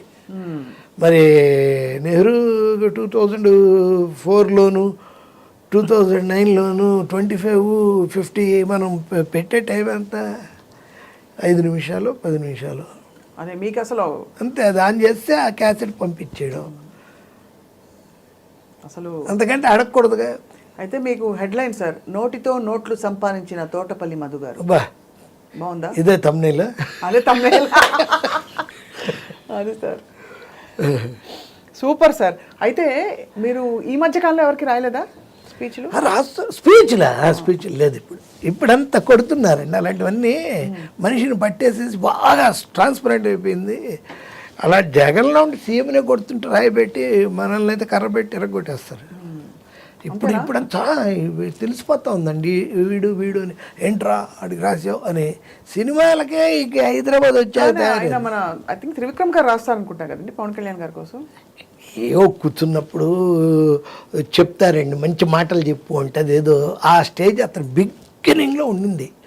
అసలు ఆ స్టేజ్ ఇప్పుడు అవుట్డేటెడ్ అనేది ఆయనకి అర్థమైంది. ఎవరికి? పవన్ కళ్యాణ్కి. ఏది మంచి మాట చెప్పి, చేతిలో దీపం లేదు, చుట్టూ అడవి, భయంకరమైన చీకటి, ఆ చీకట్లో ఒక్కడనే వెళ్తున్నాను, అవన్నీ ఎవడికారు బాలగంగాధర్ తిలక్ ఇదినే కదా అది. అది పోయి ఎవడికి ఆ మాటలు ఎక్కడ అందుతున్నాయి. ఇక నెక్స్ట్ అతను బూతులు మొదలెట్టాడు. అది ఇతను రాసేదే ఉంది, అతను నోటికి వచ్చి చెప్పేదేగా. ఏముంది అతనిది ఏకైక ఎజెండా జగన్ని తిట్టడం, ఎందుకో తెలీదు, అంతకంటే ఏముంది దానికి. మెయిన్ రాసేది ఉంది ఆ తిట్లు. ఒకవేళ ఆయన చెబుతుంటే మనం రాసుకోవచ్చు, ఇంకంతే. అంతే, ఆ తిట్లు ఆయన ఏముంది పెద్ద. ఈ రోజున ఇప్పుడు మరీ అన్యాయంగా ఉంది పాలిటిక్స్ కదా. మనం రాసి ఇది కొంచెమన్నా న్యాయంగా ఉన్నప్పుడు నేను రాశాను. ఏమిటి జనం ఆకాశం చిల్లు పడిందా, భూమి దద్దలైందని రామారావు గారికి 40 రోజులు రాసిచ్చారు. ఆ జనాన్ని ఇప్పుడు తీసుకొస్తున్నారా బాబు బస్సులో అంటున్నారు జనం.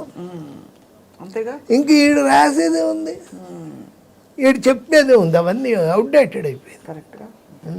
ఒకప్పుడు ఏంటంటే బాగా టాటాలు బిర్లాలు నేషనల్ వైడ్గా, స్టేట్లో కూడా శ్రీశ్రాజులు వాళ్ళు వీళ్ళు రామోజీరావులు తర్వాత వాళ్ళు డబ్బులు పెడితే వీళ్ళు నాయకులుగా నిలబడి, కొంచెం విషయం ఉన్నోళ్ళు నిలబడి గెలిచేవాళ్ళు. బ్రహ్మాండం ఇచ్చారు వాళ్ళు, వీళ్ళు ఏదో ఆ రోడ్డు కాంట్రాక్ట్లు అవి ఇవి పంచుకునేవాళ్ళు. ఆ తర్వాత ఏమైంది, అసలు వీడు నిలబడడానికి నేను డబ్బిచ్చి వీడు గెలిచి నాకు ఇచ్చేదేంటి, నేనే నిలబడతాను. సుజనా చౌదరి, సీఎం రమేష్లు లాంటి వాళ్ళు బాగా డబ్బున్నాడు, వాళ్ళే నిలబడడం మొదలుపెట్టారు. వాళ్ళే నిలబడడం మొదలుపెట్టాక ఈ ఓట్లు వేసేవాళ్ళు, ఈయన కొడుకులు పెద్ద ఇది అయ్యి మాకు రేపిస్తారా, ఎందుకు మనమే నిలబడదాం అని ఒక 10 మందిని కొట్టి జైలుకి వెళ్ళి బయటికి బెయిల్ తీసుకొని వచ్చేటప్పుడు దండలు గండలు వేసుకొని వాళ్ళందరూ అన్నా జిందాబాద్ జిందాబాద్ అని ఆ రౌడీలు గుండలే నిలబడుతున్నారు. ఇక సపరేట్ అయిపోయింది పాలిటిక్స్. అది కూడా ఎడ్యుకేషన్ లాగా, ఒక డాక్టరు, ఒక ఇంజనీరు, పొలిటీషియను, అదొక జాబు. నేను ఆ తర్వాత మా అబ్బాయి, అదే బెటరు అని. అవును, ఉద్యోగం.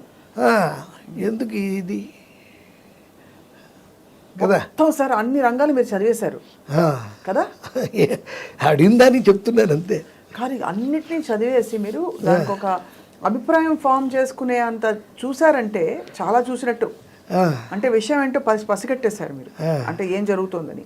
మరి మీ జీవితం గురించి మీరు ఎప్పుడైనా ఆలోచిస్తారా? అసలు ఆలోచించరా?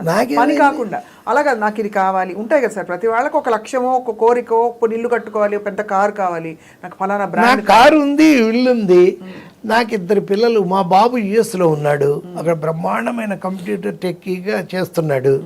సినిమా వాళ్ళకి శాపం ఏంటంటే, నాకు మొదటి నుంచి నాకు తెలుసు, వాడు బ్రహ్మాండంగా వెలుగుతుంటాడు, దాసనారాయణరావు అంటాడు, అదంటాడు, ఇదంటాడు, రాఘవేంద్రరావు అంటాడు. అది పిల్లలు చూస్తే ఏం చేస్తున్నాడంటే, మనం సినిమా డైరెక్షన్ చేసేయండి, ఇంకా రిలీజ్ అవ్వలేదు అన్నాం, పూరి జగన్నాథ్ దగ్గర అసిస్టెంట్గా పెట్టారండి అన్నాం.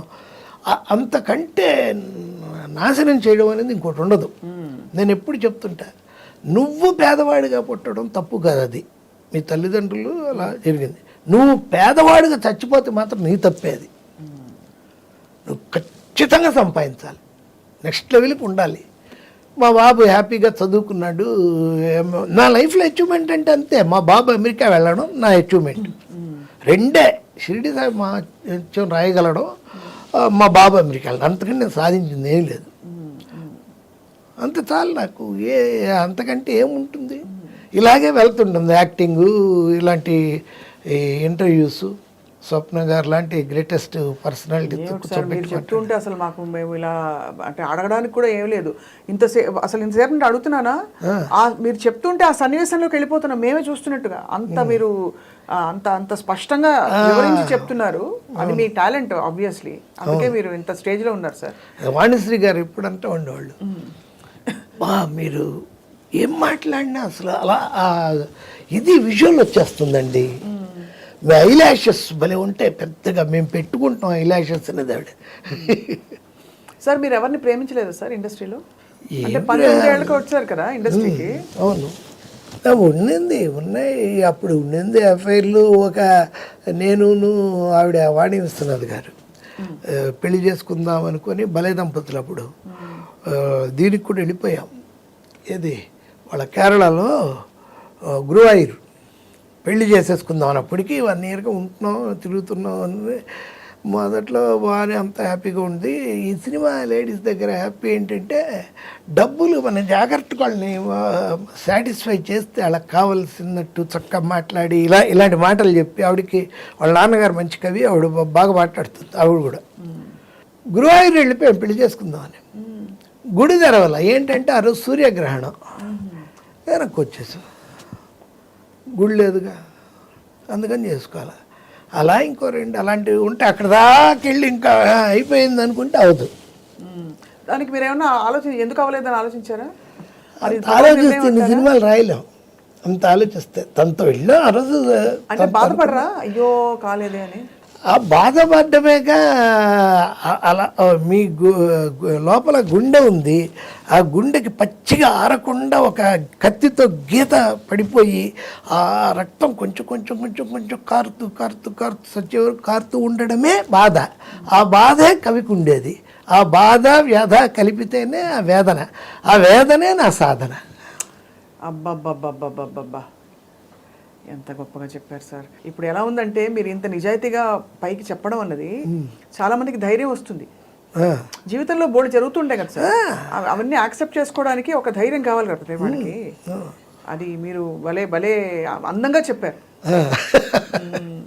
సో అయితే పిల్లలు ఇద్దరు సెటిల్ అయిపోయారు. పాప బీటెక్ చేసింది చెన్నైలో ఎస్ఆర్ఎంలో, ఇప్పుడు వర్క్ ఎట్ హోమ్ చేస్తోంది బెంగళూరుకి. బాబుకి మ్యారేజ్ చెయ్యాలి ఇప్పుడు. ఆ ప్రయత్నమే దీర్ఘంగా చెప్తాను. అంతకంటే నేను ఆశించలే. ఎవరితోనో చెప్పుకుంటే, ఇప్పుడు మా గురుగారు సత్యానంద గారు అమెరికా వెళ్తున్నప్పుడు మా వాడిని తీసుకెళ్ళి ఇలా వెళ్తున్నాడు అని చాలా ఆనందపడ్డారు. చాలా గొప్ప పని చేసేవయ్యా, మన సినిమా వాళ్ళంతా అసిస్టెంట్ డైరెక్టర్లుగా వాడిని కెమెరా డిపార్ట్మెంట్లో చేర్పించి చాలా మంది సార్ అంటే స్ట్రగ్లింగ్ స్టేజ్ తయారైపోతారు. ఎందుకు అలాగా? చదువు లేకుండా మనదే అది. మా ఇంట్లో సినిమా ఒక్క షీల్డ్ ఉండదు. మెడ్రాస్లో నాకు ఇంకో ఇల్లుంది, అక్కడే కొన్ని రోజుల నుంచి అక్కడే అన్నీ రాజబహాదర్ అని ఉన్నాడు అక్కడ. ఎవడైతే షీల్డ్ తయారు చేశారో వాడికే ఇచ్చేసి ఏవో డబ్బులు వస్తూ తీసేసుకున్నాను. ఒక్క సినిమా వాతావరణం అనేది ఉండదండి, అసలు ఉండదు. ఒకే ఒక ఫోటో ఉంటుంది మా ఇంట్లో. శివాజీ గణేశన్ బంగారు కుటుంబం సినిమాకి నాకు అవార్డు ఇచ్చేది.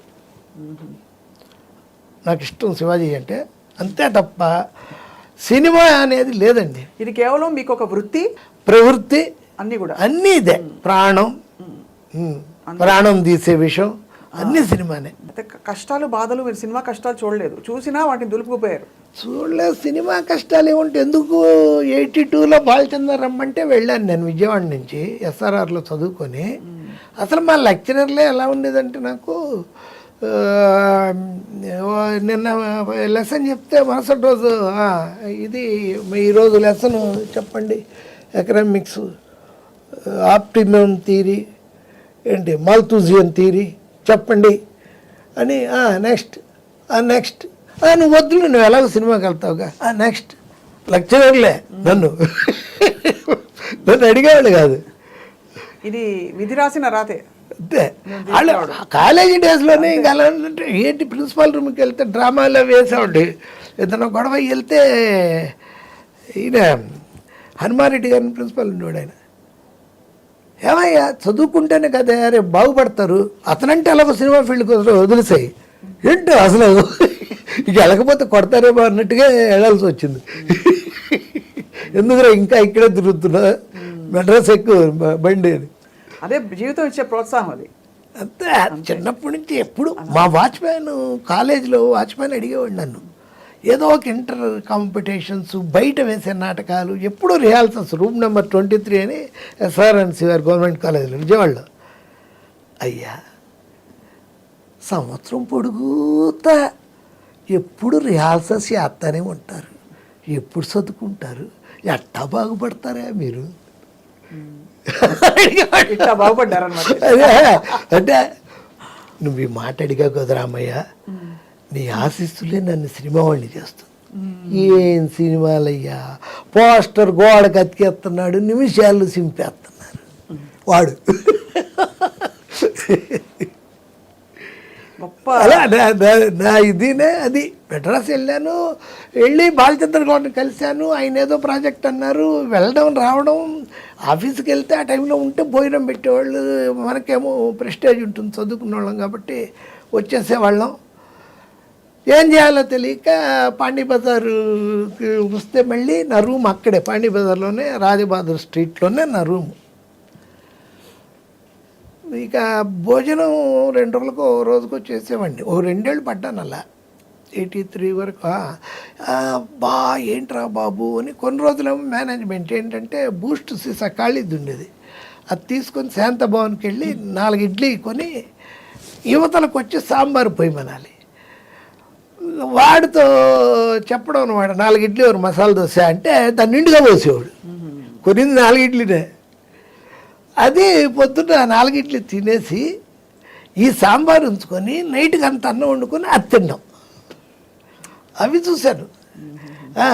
ఒకరోజు డబ్బులే లేకపోతే ఈ బడ్డీ కొట్టు, కిళ్ళి కొట్లు ఉంటాయిగా, అక్కడ అరటిపండు తిని ఆ తొక్కలు పడేస్తారు. ఆ తొక్కలు మెల్లిగా చూడకుండా ఏదో పెద్ద మనం చూసేస్తారు అన్నట్టుగా జాగ్రత్తగా తీసుకొని వాటిని పంపులో కడుక్కొని అవి తినేయడం. వింటుంటేనే దాన్ని అంత క్యాజువల్గా తీసుకున్నారు మీరు. అందరూ దాన్ని ఒక పెద్ద కథగా రాసుకుంటారు. తర్వాత మీకు క్లారిటీ వచ్చేసిందిగా, సంపాదించాలి జీవితంలో. సంపాదించాలి అంటే నోవే, సంపాదించి తీరాలి కదా. ఇది వెళ్తానే ఉంటుంది, అనంతం, ఇది ఆగదు. తెలిసితే మోక్షము, తెలియకున్న బంధము, అంతే. కలవంటిది బ్రతుకు ఘనునికిని ఘనునికిని. బాబా బాబా బాగుంది. అనయము సుఖమేడది, అవల దుఃఖమేడది, తనువుపై ఆశలేని తత్వమతికి. పొనిగితే పాపమేది, పుణ్యమేది కర్మమందు, మునరగ ఫలమొల్లని యోగికిని యోగికిని. సూపర్. నేను మీకు అన్నారు కాబట్టి మీరే సార్. మీరు అన్నారు కాబట్టి నేను చెప్తాను. మన్నెన్నెన్నో కలలు కన్నా నిన్న గూర్చి, మన్నెన్నెన్నో కలలు కన్నా నిన్న గూర్చి, నిన్న నిరాశతో నిట్టూర్చా బాధ నోర్చి.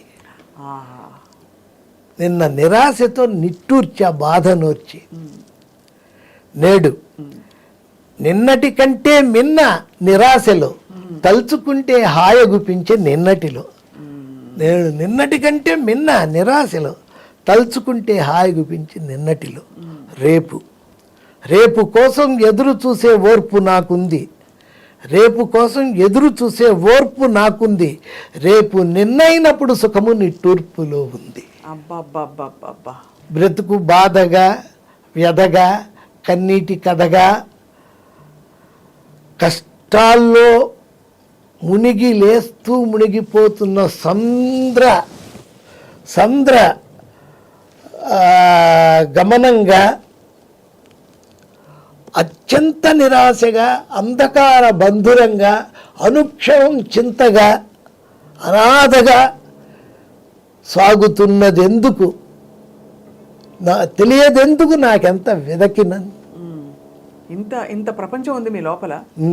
బయటికి మాత్రం అసలు ఎక్కడ అంటే క్షమించాలి కానీ బండగా అన్ని ఏం లేదు, అంత హాయిగా సంపాదించడమే అని. కానీ ఇంత ప్రపంచం ఉంది సార్ మీరు. చెలియ నిన్ను చూసినంతనే వలపు నాలో నిండుగా పొంగినది గోదావరి వరదై నీదు ప్రేమకు సాక్షిగా కన్నులందు కళలు చూచి పెదవులందు హొయలు చూచి నడకలందు హొయలు చూచి ఎదను నీపై ఆశ నుంచి ఎదురుగా నా మనసు నుంచి ప్రేమించమని యాచించుచున్న ఆ ఆశతో జీవించుచున్న నీట ముంచిన పాల ముంచిన నీదే భారము సర్వము వెలుగు అగునో వేదనగునో నాదు జీవిత పర్వము.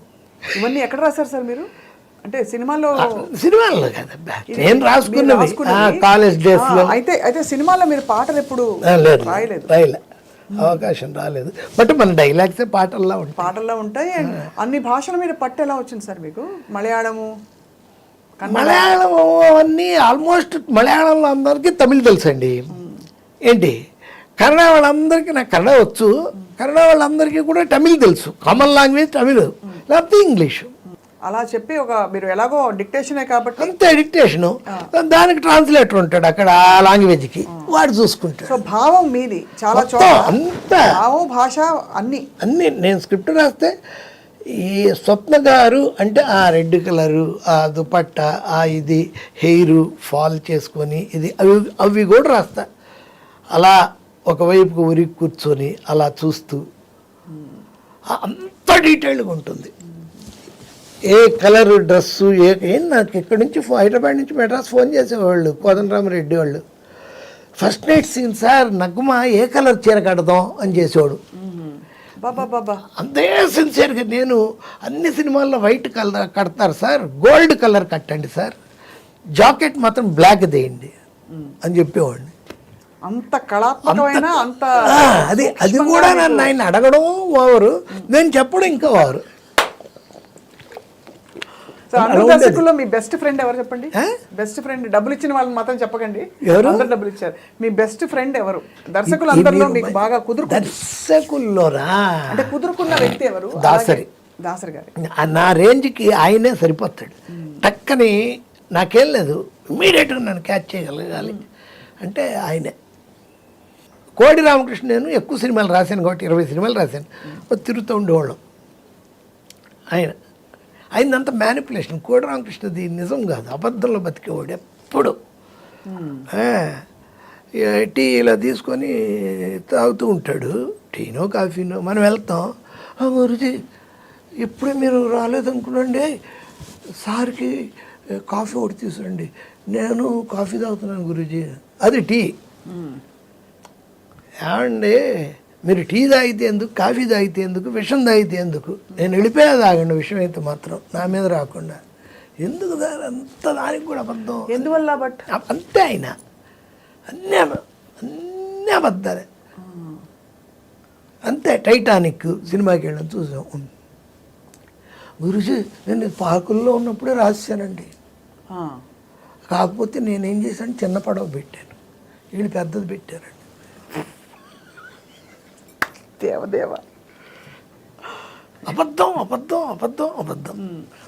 అదొక క్యారెక్టర్, కంటిన్యూ అబద్ధం. మన కోదండరామరెడ్డి గారు గొప్ప. ఆయన అంటే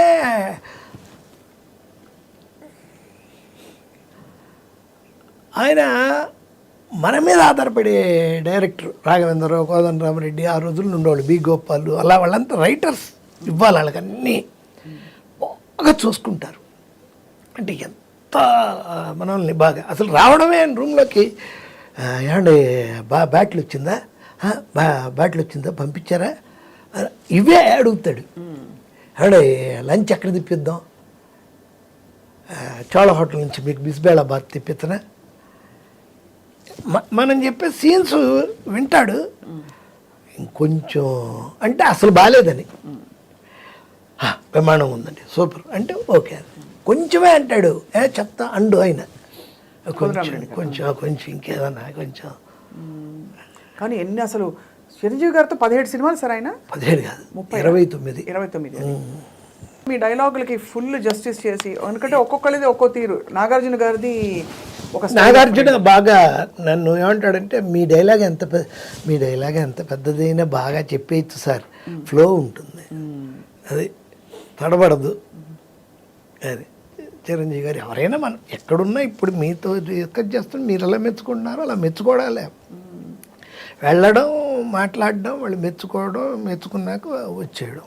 ఏ సినిమా అయినా హీరోకి మధుగారే అంతే కదా. ఏ బాబా పాట అదే నా సాయినాథుడు పాండురంగడు బాబా. అంటే అసలు నా సినిమాలు అంటే చిత్రం బళారే విచిత్రం, అవి అంకుశము, సరే దేవాంతకుడు అవన్నీ ఓకే. ఒక ఆర్డర్గా మనం చెప్పాలంటే ఫస్ట్ సినిమా దేవాంతకుడు, చిరంజీవి విజయశాంతి వాళ్ళిద్దరు.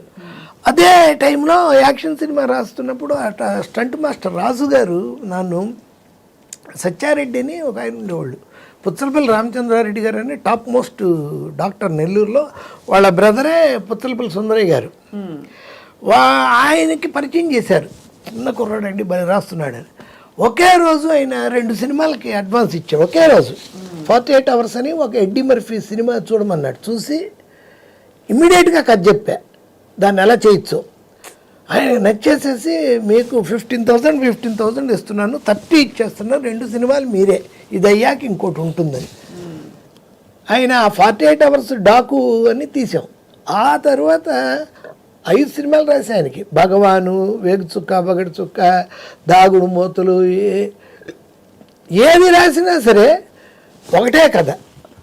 ఆయన ఇంకొక తీడైన ఏది లాస్ట్ అండ్ ఫౌండ్, చిన్నప్పుడు తప్పిపోవడము, మధ్యలో తప్పిపోవడము, మళ్ళీ కలుసుకోవడం, బ్రదరు, అదే ఒకటే కదా. కొన్నిటికైతే మ్యూజిక్ సెట్టింగ్స్ పెట్టేసేవాడు బీజేపీలో, పెట్టి ఆ సాంగ్లు కథ చెప్పమనేవాడు. సీన్స్ కూడా అతను స్క్రిప్ట్గా విండు, మన స్క్రిప్ట్ పట్టుకొని ఉంటే ఒక్క నిమిషం అని ఒక సీన్ లాగుతాడు, ఇది చదువు అని చదువుతాం, చదువుతుంది టక్కని తీసి ఒక 5,000 రూపాయలు ఇస్తాడు బాగుంది అని. ఆయన రెమ్యునరేషన్గా కొట్టడం ఉండేది, ఇలా బాగా వచ్చేవి. అందుకే ఆయన వస్తున్నాడంటే ఏం సీన్లు బాగున్నాయి అవన్నీ మొదట జాగ్రత్తగా పెట్టి అన్నిటికీ డబ్బులు వస్తాయిగా అలా తీసుకునేవాడిని. ఆయన 6 సినిమాలు ఒకటే కదా. ఓసారి అదే ఎంఎస్ నారాయణ గారు పోయినప్పుడు కూడా చెప్పాను నేను, అప్పుడు ఆంధ్రజ్యోతి వాళ్ళకి, ఇందాక ఆ విషయం చెప్పలేదండి మీకు. వేటూరు సుందరమూర్తి గారు పోయినప్పుడు మీడియాతో మాట్లాడినప్పుడు నన్ను చెప్పమంటే, ఈ దినం పాటకు పాడె కట్టిన దినం, పల్లవి వల్లకాటికి వెళ్ళిపోయింది, చరణాలిక కదల్లేవు. బాబా ఒక 3 ముక్కల్లో మొత్తం చెప్పేశారు. నాకు సీతారామ శాస్త్రి గారు ఫోన్ చేసి, గురువుగారు ఏంటి మీరు అలా అన్నారు, ఇక ఆయన పోతే పాట పాడిగట్టిందనివేనా? నా దృష్టిలో, మీ దృష్టిలో కాదు అని చెప్పాను. అలాగే ఆ దేవాంతకుడు అయిపోయాక డాకు అని, రే చుక్కని, అవన్నీ ఇవి నువ్వు రాసుకుంటూ ఉంటే ఎన్వి సుబ్బరాజు అని ప్రొడ్యూసర్ ఉండేవాళ్ళు. ఆయన పాపం యాక్షన్ సినిమాలు బాగా మినిమం బడ్జెట్, సెట్లో 2 కుర్చీలు ఉండేవి, ఒకటి ఆయనకి ఒక డైరెక్టర్కి. ఆర్టిస్టులు అందరూ నిలబడ్డమే, మేమైతే అసలు నిలబడ్డమే, ఆర్టిస్టులకి ఇంకెవరికి కుర్చీలు ఉండవు, 2 కుర్చీలు అండి. ఏంటి సార్ మేమందరం ఏం చేయాలి, మీ ఒళ్ళో కూర్చోవాలా అని అడిగేవాడిని నేను. 2 కుర్చీలు, అంత బడ్జెట్ ఉన్నాడు. డబ్బులు మాత్రం కరెక్ట్గా తీసేసుకొని గబగబా రాసి ఇచ్చేసారు. వృత్తిలో ఒక భాగంగా ట్రీట్ చేసి వెళ్ళిపోవడం. నాకేం లేదు, ఒక చోటుకి వెళ్తే మన దగ్గర కూడా వచ్చిన ఇప్పుడు కూడా వాళ్ళు ఇక బయటికి వెళ్ళకూడదు, మనం కన్ఫర్మ్ చేసేయాలి అంతే. అంటే మన రేటు మనం అడుగుతాం. 25 లక్షల నుంచి నేను స్క్రిప్ట్ రాయడానికి మొదలెడితే 5 లక్షలకైనా ఓకే చేసి పారేస్తాను.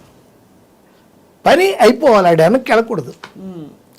యాక్టింగ్ కూడా అంతే, డైలీ 75 తీసుకుంటానండి సార్, కొంచెం 60 నేనే, వాళ్ళు వెనక్కర్లా, రండి 2 రోజులు లాగా ఆలోచించుకొని రండి, అలాంటి ఉండవు. అప్పటికప్పుడు తెగిపోయి అడ్వాన్స్ ఇచ్చేసేయాలి.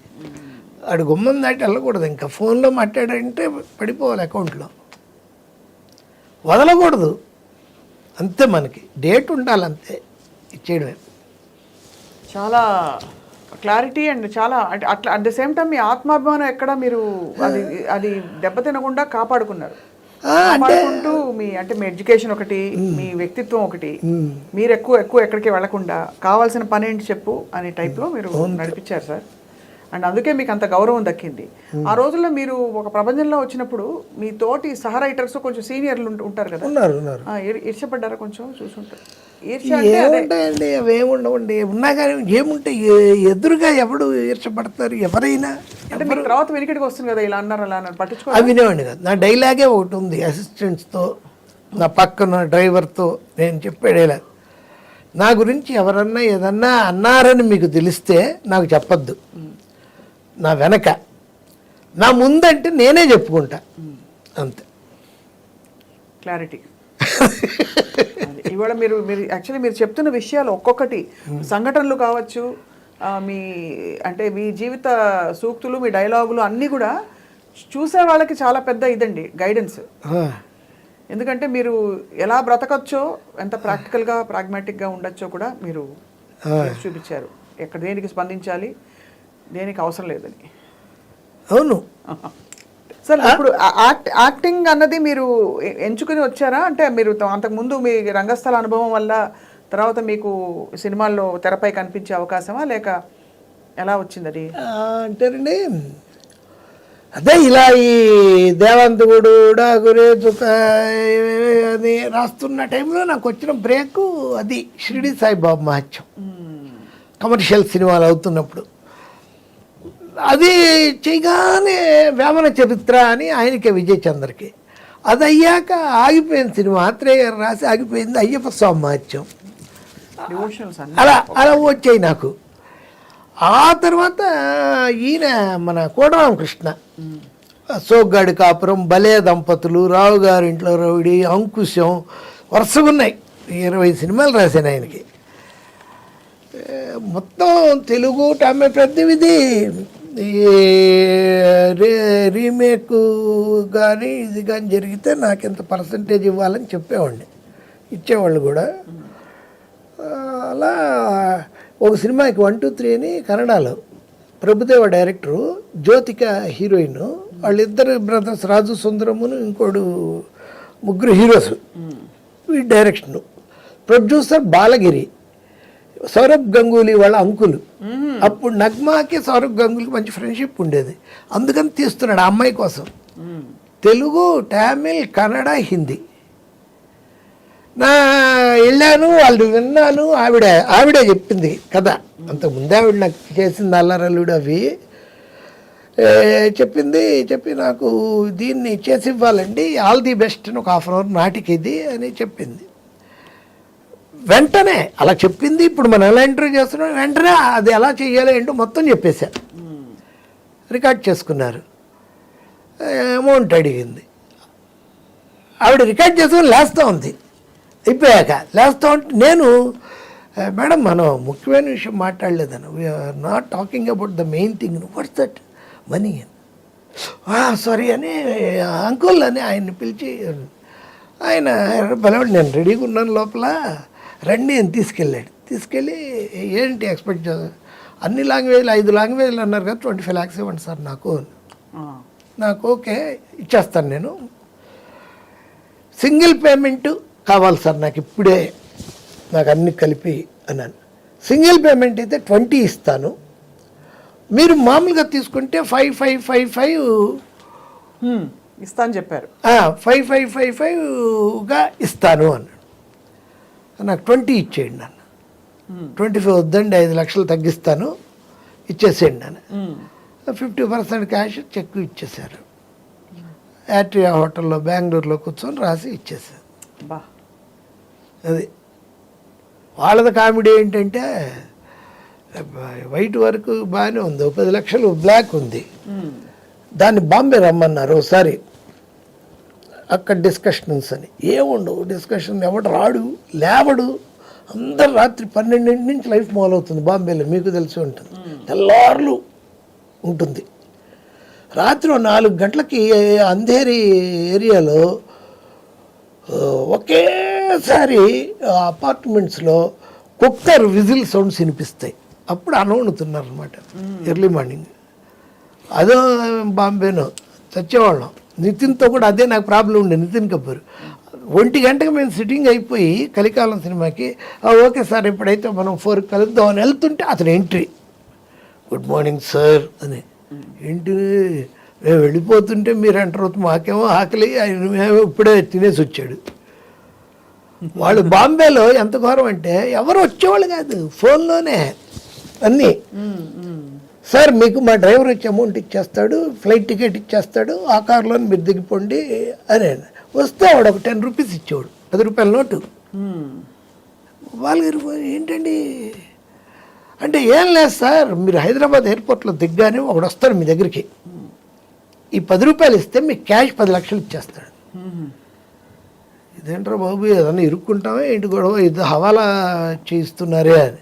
అయినా తప్పదుగా ఓకే సార్ ఇక్కడ వస్తే నిజంగానే వచ్చేవాడు ఒకడు. వచ్చి నోట్ నెంబరు చెప్పేవాడు, చూసుకునేవాడు. 10 లక్షలు న్యూస్ పేపర్లో కట్టి ఇచ్చేవాడు. అటు తీసుకున్నాక కారు వాడు ఉండేవాడు రెడీగా. నాకేంటి భయం, మన కొడుకులు ఇలా ఇచ్చారంటే మళ్ళీ మనల్ని ఎక్కడికైనా తీసుకెళ్ళి వేసేస్తారా ఏంటి తెలియదు. అంటే స్మగ్లింగ్ చేసేసిన దీవార్లో అమితాబ్ బచ్చన్ లాగా ఏదో పెద్ద మనం స్మగ్లింగ్ చేసేస్తున్నామా ఏంటిది అర్థం కాదు. అది వీడిని ఇంటి దగ్గరికి వెళ్ళకూడదు, వీడితో పాటు మన ఇంటికి వెళ్ళకూడదని కావాలి అక్కడికి ఇక్కడికి వెళ్ళి ఒక చోట ఎక్కడో ఆపి ఏ నల్లకుంటో ఏదో అని వెళ్ళిపోమని ఈ సూట్ కేసు ఈ డబ్బు అంతా పెట్టుకొని వేరే ఆటో ఎక్కి ఇంటికి వెళ్ళేవాడిని. వీడికి మన ఇల్లు తెలియకూడదు, ఓవర్ యాక్షన్. అన్నీ చూసారు సార్ మీరు, అన్ని రసాలు, అడ్వెంచర్ రసం కూడా ఉంది కదా. అవును, భయం రావడం చాలా సహజం మనకి, మామూలు వాళ్ళకి. అవును, మనం ఎందుకంటే తెలియదు కదా సార్, తెలీదు ఏమిటి, ఎవరిని నమ్మచ్చు నమ్మకూడదు, ఏమవుతుందో తెలియదు కదా. అందులో మీరు కథకులు కాబట్టి మీకు మీ ఇమాజినేషన్లో ఏదైనా జరగచ్చు. అది అలాంటివి కూడా జరిగేవి వాళ్ళ సినిమాకి. వాళ్ళ నగ్మా సిస్టర్ ఉంది ఒక ఆవిడ సినిమాలు చేసింది కూడా. ఆవిడ ఇల్లు మీరు నమ్మరండి, కేబీఆర్ పార్క్ అంత ఇల్లు అండి. బయటికి దిగి రండి అని చెప్పి మేము మా కారు దిగ్గానే వాళ్ళ బ్యాటరీ కార్ వచ్చేది. లోపల కూర్చుంటే ఒక 5-6 కిలోమీటర్ల లోపలికి వెళ్ళి కేబీఆర్ పార్కే ఉండో చేసేసుకుంది ఆవిడ.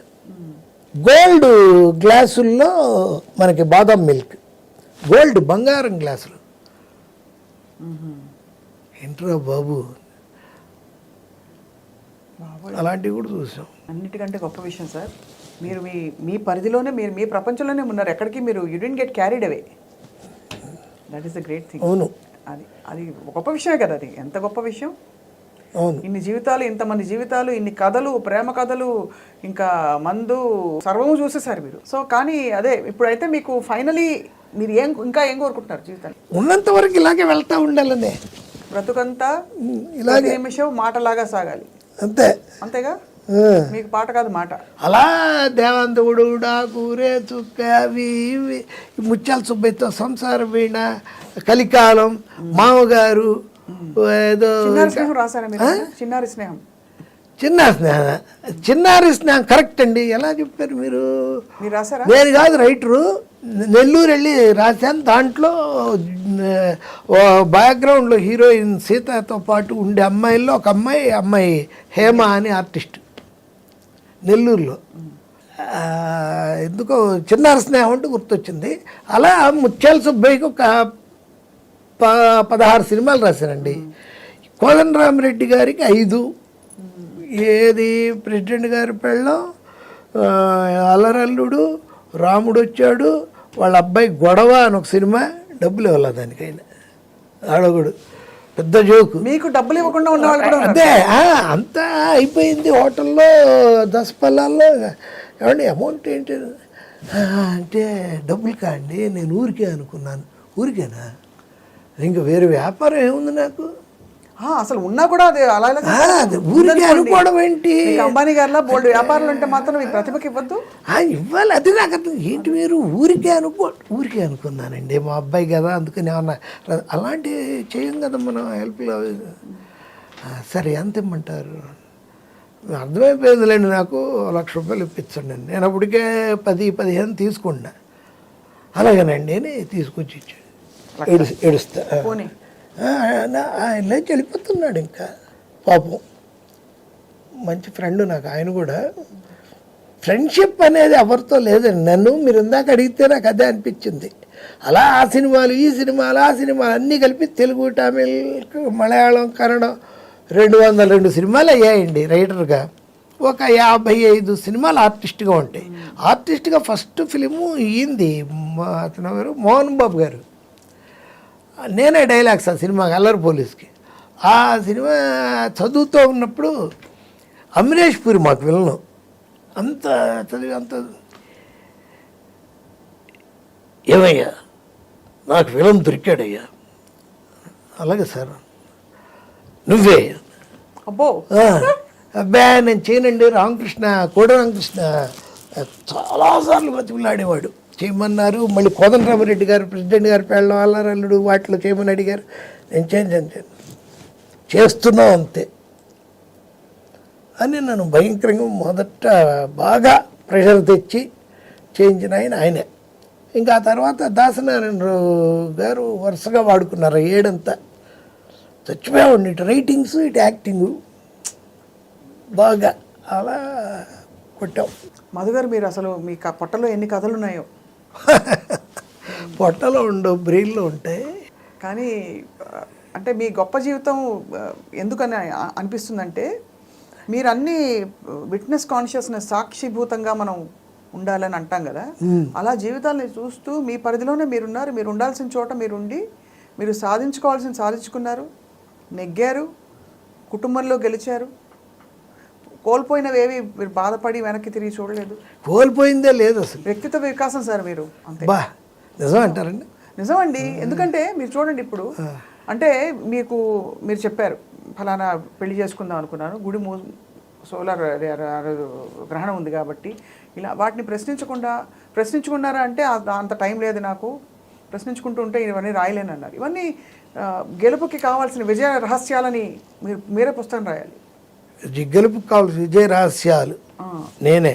అంటే మీరే చాలా గ్రేట్ విషయం sir. You are the king maker. అయితే కింగ్ మేకర్ ఏం కదండి, సినిమా మేకర్. మీరు ఇందాక అన్నదానికి నాకు అదొక్కటి చెప్పి ఫినిష్ చేసేస్తాను నేను. కమల్ హాసన్ గారు అభయ్ షణ్ముఖికి నన్నే పెట్టుకున్నారు. ఎందుకంటే చిత్రం నేనే కాబట్టి పెట్టుకున్నారు, చేశాను, బ్రహ్మాండంగా మెచ్చుకున్నారు. అన్నీ వాళ్ళకి ఇచ్చిన థాట్ కూడా నేనే. ఎందుకంటే తెలుగులో చిత్రం నరేష్కి చేశాను, వాడు మన రాజేంద్ర ప్రసాద్ మేడం అని చేశాడు. మంచి మా కృష్ణా జిల్లాలో ఉంటారు ఆ సైజు వాళ్ళు, అలా ఉన్నాడు. మంచి ఆంటీలు కృష్ణా జిల్లాలో ఉంటారు బాగా, ఆ రేంజ్లో ఉన్నాడు. నేను అదే అన్నా, ఆ రేంజ్లో ఉన్న గురువు అని. ఏంటి ఈయన పిలిచినప్పుడు కమల్ నేను ఇచ్చిన వాళ్ళకి అద్భుతమైన పాయింట్ ఏంటంటే, వాళ్ళకి ఇచ్చింది ఫస్ట్ ఆయన నాకు చెప్పాడు, నేను ఇప్పుడు పండిట్ ఇంకా ఇప్పుడు దీన్ని తమిళ్లో మాట్లాడు, నాకు మీరు అలా చేశాడు నరేష్, ఇలా చేశాడు రాజేంద్ర ప్రసాద్, మనం అదే సార్ కథ అంతా వస్తూ ఉంది కానీ ఇది రావట్లేదు. మీరు ఫస్ట్ యంగ్ లేడీ వెయ్యొద్దు, మన మైలాపూర్ పట్టుమామిలాగా పెట్టండి మీరు, మీకు అప్పుడు దొరుకుతుందంటే షేక్ హ్యాండ్ ఇచ్చాడు లేచి, నాకు అయిపోయింది సార్ మీతో పని అని. ఆ థాట్ ఇచ్చింది నేను. అక్కడి నుంచే మొదలు. అది కూడా ఎలాగో వాళ్ళ ఆఫీసులో వాళ్ళ అమ్మగారు ఫోటో ఉంది, ఇతరులాగా ఉంది వాళ్ళ అమ్మ. చూసాను కొత్తగా అదొక్కటే మారాలి దాంట్లో. ఎందుకంటే వాళ్ళు మేము ఒకలాగా చేసాం, రాజేంద్ర ప్రసాద్ వాళ్ళది. ఈయన కొత్తగా చేయాలంటే అదే ఇంకా అది మంచి బాగా లైక్ చేసి ఆయన బాగా డిస్కషను అదంతా జరిగితే ఒక మాట అది చెప్పడానికి వస్తున్నాను. సార్ మీకు ఇలాగే మన ఇద్దరు మాట్లాడాల, మీ పొజిషన్లో కమల్ హాసన్ గారు మాట్లాడారు, 1 గంటన్నర మాట్లాడుకుంటే, సార్ మీ ఫ్రెండ్స్ ఎవరు సార్ అన్నాడు. అంటే నేను ఏ సినిమా చేస్తే ఆ సినిమా డైరెక్టరు వాళ్ళే సార్, నాకంటూ ఫ్రెండ్స్ లేరు అసలు. మీరు 100% సినిమా పర్సన్ సార్, మీరు నాకు ఫ్రెండ్స్ లేరు. అంటే సినిమాయే ఫ్రెండ్ ఇంకా అంతే. అంతే, వృత్తే ప్రవృత్తి రెండూ ఒకటే అయినప్పుడు ఆనందం మీకు తెలుసు. అంటే you don't feel the need, అవసరం టైం లేదు, నాకు టైం ఉండదు, తీరిక ఉండదు. అభయ్ షణ్ముఖి చాలా గ్రేట్ ఫిల్మ్. అండ్ అసలు కమల్ హాసన్ ఆ థాటే నేను ఇచ్చింది. తర్వాత ఏవో 2-3 కామెడీ సీన్లు ఢిల్లీ గణేష్కి వాళ్ళకి దాంట్లో వర్కౌట్ చేశాను. కానీ ఆ థాటే నేను అనుకుంటూ వెళ్ళింది కూడా అదే. నేను జనరల్గా ఏంటంటే ఇప్పుడు కారు ఎక్కినప్పుడు సంజయ్ కిషోర్ గారిది మీది స్టార్ట్ అవుతుంది. స్వప్న గారు అని అడిగింది ఆ టర్నింగ్లోని యాంకర్ ఎవరు మీరేనా అని అంటే కాదండి స్వప్న. బా గ్రేట్ అన్నాను వెంటనే, మా బాబోయ్ అని. మామూలు మీరు ఇప్పుడు మేము సినిమాల్లో నెంబర్ 1, 2 మీరు ఇందాక చెప్పిన ప్రభాస్, అలాగో ఈ మీడియాలో Swapna is the first person and great person. అయ్యో సార్, టాప్. మీకు రాంది లేదు. మ్యూజిక్ సింగర్తో వీడి ఇంటర్వ్యూ అంటే డెఫినెట్గా పాటలు ఉంటాయిరా అనుకుంటాను నేను. ఏంటి తప్పకుండా పాట ఇష్టం సార్. అదే. కానీ మీరు అన్నట్టు చాలా మంది చెప్పకుండా దాటేస్తారు, కానీ వాళ్ళు మీరు చెప్పి దాటకుండా మాకు 3 విషయాలు చెప్పారు. చాలా మంది సింగర్లు చెప్పకుండా దాటేస్తారు సార్. అవునా? ఏ అంటే మరి గుర్తుండదో లేకపోతే ఇంకేం చెప్తానులే అనుకుంటారు, కానీ అన్నీ చాలా క్యాజువల్గా తేల్చేస్తారు. అవును. మీరు గొప్పగా వాళ్ళ విషయాలన్నీ చెప్పి మాకు ఆ కాలం విషయాలు తర్వాత తరాలకు ఎలా తెలుస్తాయంటే ఇలాగే. అవును సార్, నిజంగానే. సంజయ్ కిషోర్ గారి పుస్తకాలు, లేకపోతే ఆయన అద్భుతమైన ఫోటో బయోగ్రఫీసు, కథలు, ఇంకా బోల్డ్ అని రాసి ఆయన మొన్ననే నాకు సావిత్రి గారి కోసమే ఆయనకి ఫోన్ చేశాను. అప్పుడే మాట్లాడుకున్నాం. నాకు పంపించారు ఈ మన చాము గారి ఇది కొత్తగా వేయించుకున్నారు కదా బుక్. అది ఇప్పుడు దాకా ఓపెన్ చేయలేదండి నేను.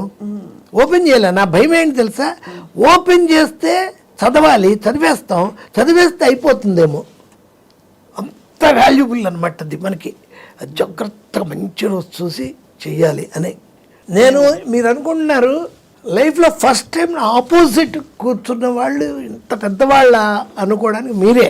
అయ్యి బాబాయ్, ఇంకెవరిని నేను చూడాలి అంటే ఎవరెవరో చేసుంటారు నన్ను అంటే తక్కువ. అసలు నేను ఇంటర్వ్యూలు ఇవ్వను. దానికి కారణమైన ఒకటే డైలాగు, గురుగారు ఇలా మాది ఏదో ఏ ట్రీనో ఇంకో ఇదినో ఇంకో అడుగుతారు రకరకాల ఛానల్స్. పేమెంట్ ప్రోగ్రామే కదండి. అరే యజ్ఞమూర్తి నాకు అతను ఫోన్లో మంచి బేస్ వాయిస్లో పేమెంట్ ప్రోగ్రామ్. పేమెంటా? వీటికి పేమెంట్ ఇస్తారా సార్ అన్నాడు. ఏంటి మీకు ఇవ్వట్లేదా? అయ్యో మాకంటే శాలరీ అండి. నాకు అదే మరి నా పనే ఇది కదా. కానీ స్వప్న గారు చేస్తున్నారంటే ఎందుకంటే నిన్నో మొన్నో షూటింగ్లో ఉంటూ జయసుధ గారు చేశాను అని చెప్పింది ఆవిడ. మీరు జయసుధ గారితో ఫుల్గా చూశాను. ఆవిడ చాలా కంఫర్టబుల్ అయిన ఇంటర్వ్యూ అది. నాకు అర్థమైపోయింది. ఆవిడ చాలా ఇన్హిబిషన్స్ ఉన్నాయి ఆవిడకి చాలా. అలాంటిది ఎంత ప్లెజెంట్గా మీతో ఎంత హాయిగా ఉండిందో. జయసుధ గారు అంటే నాకు చాలా అభిమానం సార్. ఆవిడ ఎందులో ఆవిడ వ్యక్తిగా, ఆవిడ స్త్రీగా, ఆవిడ అంటే జీవితాన్ని ఆవిడ స్వీకరించిన తీరు, కష్ట నష్టాలు, అప్స్ అండ్ డౌన్స్ నాకు చాలా ఇష్టం. నాకు ఒక ప్రొటెక్టివ్ ఫీలింగ్ వస్తుంది ఆవిడ చూసినప్పుడు. ఆవిడని అయ్యో జాగ్రత్త కాపాడుకోవాలని. అంటే నాకు ఆవిడకి ఏం అనుబంధం లేదు, పెద్ద పరిచయం కూడా లేదు. చూసినప్పుడు కొన్ని భావాలు కలుగుతాయి. ఆవిడ తక్కువ ఆవిడ మాత్రం కాదు. ఇప్పుడు నేను చెప్పినవన్నీ కూడా ఇంటూ 1000 వేసుకోవాలి. ఆ కమర్షియల్ పాయింట్స్ అన్నీ ఆవిడతో. డబ్బులు అయ్యో. రిక్షావాడి సినిమాకి మదర్ క్యారెక్టర్ ఎవరు చిరంజీవి ఫ్లాష్ బ్యాక్లో అని అనుకున్నప్పుడు నేను జయసూద్ అంటే క్రాంతి కుమార్ గారు చెప్పారు, ఏంటి జయసూద అది చేయదు అసలు, నాకు తెలీదా, నేను చేయిస్తాను, మంచి రెమ్యునరేషన్ ఇస్తారు చెప్పండి, మీరు చేయించండి చూస్తాను. మీనా కుమార్ ఇలాగ హిందీ మీనా కుమార్ ఇలాగ ఆఫ్ షేడ్స్. మేము అనుకుంది కోదండరామరెడ్డి డైరెక్టర్, అక్కడే చచ్చిపోయింది ఆ సినిమా. ఆఫ్ షేడ్స్ లైట్ అలా పెట్టి చెయ్యాలని చెప్పి వెళ్ళి ఇవిడికి నేనే చెప్పాను, ఏమండి ఇలా అయితే అలా నేను ఎందుకు చేయాలి ఏంటి, 15 లక్షలు ఇప్పిస్తాను. అబ్బా 5 రోజులు.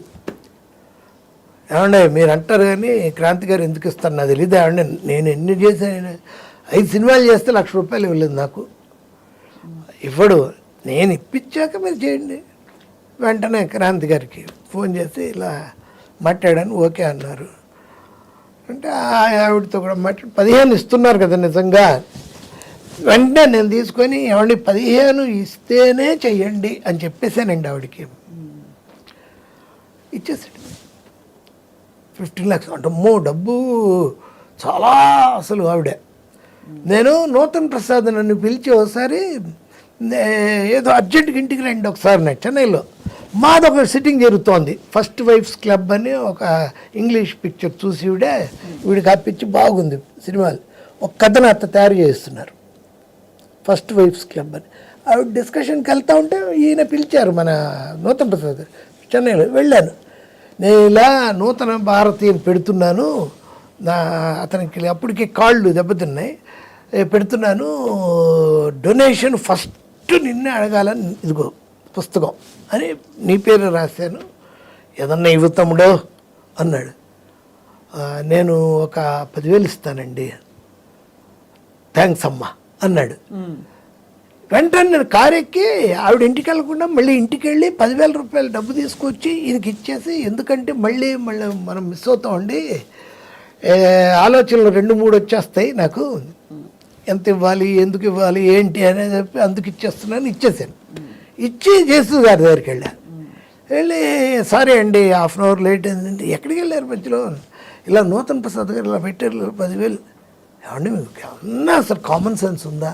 ఆవిడ అడిగింది బాగా క్లోజ్. ఏమన్నా కామన్ సెన్స్ ఉందా? నూతన్ ప్రసాద్ అని అడుక్కుతున్నాడా?